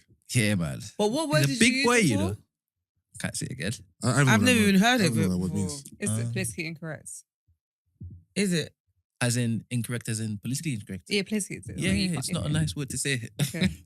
Where did it originate From? Because no one in this room besides you. Oh, no. Hebz knows what that word is. Do you? Mm-mm. No? Oh. It just sounded like something that would offensive. have been used back in the Yeah, day. Okay. That was used very blasé, but now completely bad. That's Yeah, it, yeah. not there. So yeah, it took her too long to basically fight back against her mom because her mom's been moving reckless. Oh, as man, well. it's bigger than Like that. she don't even love her daughter. I don't know how it is she's talking to her like that. Yeah, she doesn't. I'll kill you, bitch. Can you imagine saying that to your daughter? And the episode before when she like gripped her up and strangled her on the wall. Nah, that's not. But she gave everybody a bullet. Like she just went. Just I love heat, how she just Read it. Yeah, slapped on the table. Read it. Do you know what it is? She came with receipts. I respect it. She won't come in on a half-heartedness.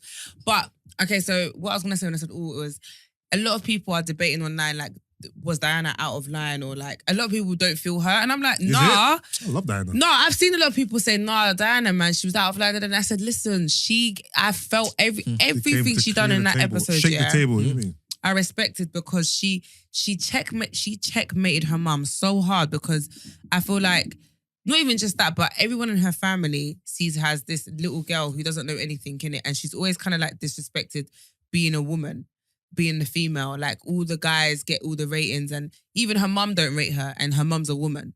So I love the fact that she regained a lot of power in this episode and showed everyone that, listen, I'm not the dickhead here.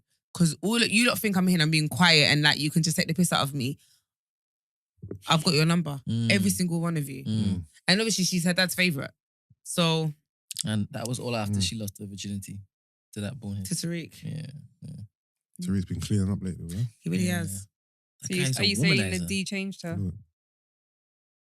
But no, I don't think the D even changed her. Yeah, I think do you remember when she started when she was talking to Epi? You're giving Tariq too much ratings. And she was like, "Oh, I want to learn how to be like calculate." See how? Yeah, because Epi has her name is Epi, innit? Effie. Yeah. Wow. Effie has. She's clocked the game. Like she knows how to use her feminine energy to her advantage, innit? Yeah. So when in that episode, I thought, yeah, you're really trying to like clock the game because your mum's not teaching you, clearly, for her own reasons. So which one's Effie? The drug girl. The skinny one. Yeah, the one who's one has no body. The one who's rolling with Tariq now on his team and with Braden. Yeah. She's a nice girl. Who? But she's little. She's very petite. Yeah. Yeah, but I just think the way her brain is, she's clued on. She's sick. Do you think the writers intended for Zeke's character to be funny? So funny? 'Cause I don't think they did at all. No. I think it's just consequences. Like, this is Of course, how it's played out. He is so funny though, man. And what kills me is when I go on his Instagram page, I'm like, oh, you have no idea. He raps and sings or something. Yeah, he's a singer. Yeah, he's a singer. Plays the guitar. Plays the strings. Serious? He's a singer. Yeah. Wow. Yeah. No, I don't want to listen to music. But do you know what? Auntie? But the thing is, look at Kane. Yeah. Kane's a singer. Yeah, but we saw Kane as a singer first. Fair enough. You know what I mean? Kane's a singer. Kane sings and dances and like. We saw Kane on. He's a dancer. He's a proper Woody McLean. I'm gonna say Wood Harris. I thought I saw him on skits and stuff on Facebook. Yeah, but then he also No, did the remember, Bobby Brown. Bobby Brown, He was Bobby Brown in the Bobby Brown in the new edition New thing. Edition. I didn't watch that. You didn't watch it? Oh, No. he's. That's why you watched that. I didn't. Okay, Oh. but in the new edition story, he plays Bobby Brown, and then in the Bobby Brown He biopic plays by Bobby himself, Brown. he plays Bobby Brown. That's how he got famous. That's literally how he like blew up. Okay. I But thought he was just like an Instagram guy. Yeah. Oh. Yeah. but he does do skits and stuff Yeah. on Instagram. But he's an all round like talented person. Like he sings, he dances. So it's jokes because now I just see him as this thug. But he's Look at very you, very excited. Yeah. No. Very. Like, you know, it's Just it. that light skin. It's That's thug. perfect. sorry. No, actually, his complexion's perfect. Yeah. Indeed, it is. I know I keep saying it, but how is Monet and these light-skinned dons having these dark-skinned babies? Please, someone explain. No, Damn. I'm not gonna Fucking lie. happens. I don't get the character. The casting is The casting weird. is no, it's not weird. It's awful. It's awful. It makes. No, I think they just liked Lorenzo and Mecca's. They liked them so much. They The thought, who aesthetic. cares? I don't like her face. Whose face? Mary J. Blige. Why? I don't like her face in the show. Like she annoys me every time I see her. Yeah, I 'cause think Trying to she annoys me. Trying she to has act. she has Auntie annoying. Mary. You know what it is? She has annoying facial expressions and she can't act. So it's very exaggerated. She can't But, act, but I've warmed to her as a shit actor. Does that make sense? She reminds me. yeah, you know what you're getting in it. Yeah, I've warmed to her still. You know her level of Yeah. I think T.I. is a really shit actor, but for some reason you just accept it. He just sounds like he's rapping when he speaks. And I think Serious. Mary J's face. But I think is it's because jarring. T.I. is not country, but you know Yeah, how you're he's got this T.I. like. Yeah, I don't think T.I. is a great actor. Nah, No. but you just let it I happen. think most of his accent. It's too. That's what I said. too It's because southern. he's got a southern accent, Yeah, so too- he's country. mad So strong as well. that's the thing. So because it doesn't change, Yeah. you just see him as T.I. You don't see him as an actor because he Yeah. can't change the way Exactly. he It's like speaks. a monotone. Yeah, All right, cool. Is that the power breakdown? Anything I else? think so. I just know that this scene, I've never seen so much memes and reaction before to a power episode, like Yeah, ever. Mm. Even the old the power. normal power. Yeah, Like, I'm excited though. Tommy's show's coming out soon. yeah, Feb. Force. Yeah. Swear. Yeah, in February. Yeah, as soon as this is done. So it's about time. I'm excited for that. Snowfall's also coming out in Feb, I believe. Yeah. Oh, Ozarks. Anybody watch Yeah, Ozark? I've seen it already. So, man. Watch Yeah. Ozark? You watch Ozark? No. Why are you giving us a side there? Because I need to watch it. Oh, I've been Ozark constantly can't, man. watching it. I'm catching up with Insecure. You are late, man. Oh, wow. Listen, I've not had time to watch anything. I've been so busy. Yeah, I hear that. What's your thoughts on the Ozark? You up to date? Yeah. So there's no spoilers No. for anybody listening. Spoiler alert if you haven't watched the first 7 episodes. Everything's kind of happened quickly. I don't like Do the. you think so? My impression was that it moves kind of slow. Yeah? It's only the last episode that really shocked me. When the new head honcho, whatever his name is, Yeah. killed The nephew. what's his face? Darlene. Darlene and Wyatt. Who you? Yeah, I was shocked. Yeah. Obviously, she's been bodying people for Yeah, the free little woman. How, For the how, longest. she's been with a getting away shotgun with that's yeah. sending people. But to be honest, you have to rate it, right? Like, I'm tired of you talking to me now. I'm not Yeah. going to Yeah. say anything. I'm just going to get my shotgun and kill you. Yeah, she's brutal. Yeah, Still. all action. Yeah. But I like the blonde-headed girl. You sound like me. Ruth. I don't remember any names. I just described them. Ruth. I never remember names. Yeah, I'm really crap. Remember Ruth? I Who's watch FA? like 5 Yeah. seasons and I'll be like, yeah, you I know can that describe guy. them. Yeah, but Yeah. You know what pissing me off? No. The mum's going crazy. The mum's losing her mind. She's losing her But way. you see how like the dad is like he has to put up with all of that, Yeah, he has to. and he's like, oh, she's I on one believe again. that She's in her on one mind again. now, she believes that her brother's actually missing. No. No, Brent, she's going crazy. No. She's going crazy. No. No, in her mind, is he dead? Is he? She thinks he's So what, missing she's now. had a psychological break. I think she has. She's moving mad. To her son, what's her son's name again? Mhm. Yeah, she's moving mad to her, That one. her son. She's moving mad to everyone. She's going crazy, bro. Yeah. Getting cuckoo. Just imagine you marry a woman like that. The worst thing is, I think this whole situation changed her. Remember, season 1, she wasn't like this. Interesting. She was the one who was cheating on him. Yeah, I'm not talking about the cheating side of things. I'm talking Oh. about the way she's acting, the way she's parenting her son, the way she's moving with this Yeah. whole drug shit. I mean, I guess it's her vicious streak is coming back because she used to be a power woman back in Chicago, yeah. and she missed that when she now moved into this backwater place, Yeah. right? You know what? I forgot about the cheating, you know. Oh no, you did. Yeah, Yeah, watch it. yeah. You hate her again now? No, I hate her regardless of the cheating. Okay. So she's clawed her way back into politics. She's clawed her way back into power and influence, and that's literally gripped her. And she's finished now. Yeah. And now she's basically looking to just take it out on her son. But to be honest, I don't understand how the son's moving though. Why? Because that's my brother. His mother. That's my brother. His mother. I could do what I want with my killed brother. his uncle, and his mother's now a murderer. No. So you're looking at your mother completely different now. Not only are you a murderer, but you killed your own brother. Did she? What do you mean? Did she kill him? I don't remember how he died. Then stop saying that. But she not. Did she once deny it? No, but she can't, because to be honest, no, she got him. She didn't pull the trigger. She didn't. She intervene. allowed him to be. Yeah, to be she killed. intervened. Yes. Yeah. But that was needed. I'm not sure if he's remembered. That was needed. He was going to literally scupper everything. Is it needed though? Oh, 100% it was. So you would kill Stephen? I didn't kill Stephen, and she didn't kill her brother. You would allow Stephen to die if he it meant was basically looking to affect the entire family. Yeah. Someone's got to go. Say yes, so in case Stephen never listens to this. Stephen never listens to the podcast. No, in case he does. He's never listened to Say yes. Stephen, you're gone, nigga. Wow. Pew! Pew! Yeah, but he, in my mind, he didn't know he had an uncle until he knew he had an uncle, right? And that woman had a brother for her entire life. Yeah. I can do whatever I want with my brother. Don't now look to come and give me the evils because I've done this. Nah, but I can. Is it? Of course I can. Entitled son. My mum killed my uncle, and I should just be like, okay, cool. She didn't. That's your brother, so it's all good. You know what I mean? He only just came into his life a couple months ago. 2 months. Yeah, but you're forgetting now. He's looking at his Is mum. it? He's looking at his mum completely different now. Like, Yeah. I can't trust you. You killed your brother, so I can't trust you as a person now. And now you're talking reckless to her? Like, you don't fear her? I think that's the least of her At worries least- is him talking reckless. You know what I mean? Nah, he needs licks, man. No, who annoyed me? The black FBI woman, man. What's her name? Because she decided to go and Arrest, what's his face? Yeah. You guys are Navarro. so good with the names. Yeah, I'm terrible at Yeah, names. that's okay. And the fact that you understand, it was Like, everything was sorted out, and she went and... Yeah. And then to find out afterwards, like, the CIA Yeah. going to be doing something dirty anyway. Yeah, She's like, what? I did all this for nothing? Yeah. All right, cool. Yeah. I'm going to be petulant. Yeah, she's trying. But I still rate that guy, man. Who? The main guy.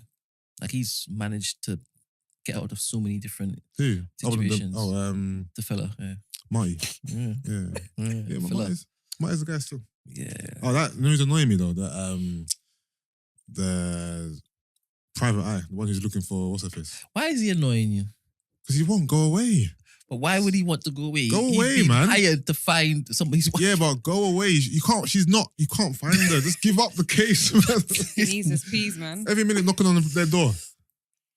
Is it by force? Yeah, Clearly it it is, is, because isn't he's been paid. He's been paid. He can't go home until it is Man he said, has some sort of result. Yeah, innit? no, he said he needs a body or a... Yeah. That's it. Just imagine you hired him to find out who killed your missus. Yeah. You want him to stay, even though he was annoying somebody else.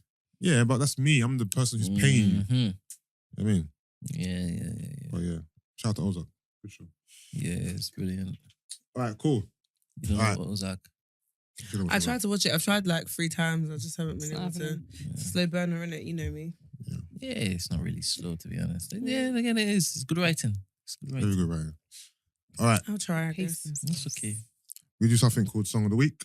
Alright, Where we let's go. play a song, recommend it to listeners. Alright. If it's really, really, really new, you can just say it as opposed to playing it. If not, feel free. Has she contributed properly to this podcast? Yeah, of Yeah, course. you would have loved Yeah. the segment, the whole pod prior to Power. You would have loved it. Yeah, I signed out from Power because She was I've not watched the season. I feel so left out because I know if I watched it, Yeah. I would have been in a. she was open, vulnerable, I love it. Transparent. transparent, expressive, and you would have really probed at every angle. But you left, so it is what it is. It is what it It is what it is. is. Indeed. So what's the situation? So who's choosing a song here? No, Everyone. we all choose a song each. Oh, sweet. Yeah. Gina, do you want to go first? Yeah. Am I piano coming up? Nope. No? Shame. How you like me now? You want to chill with the big boys?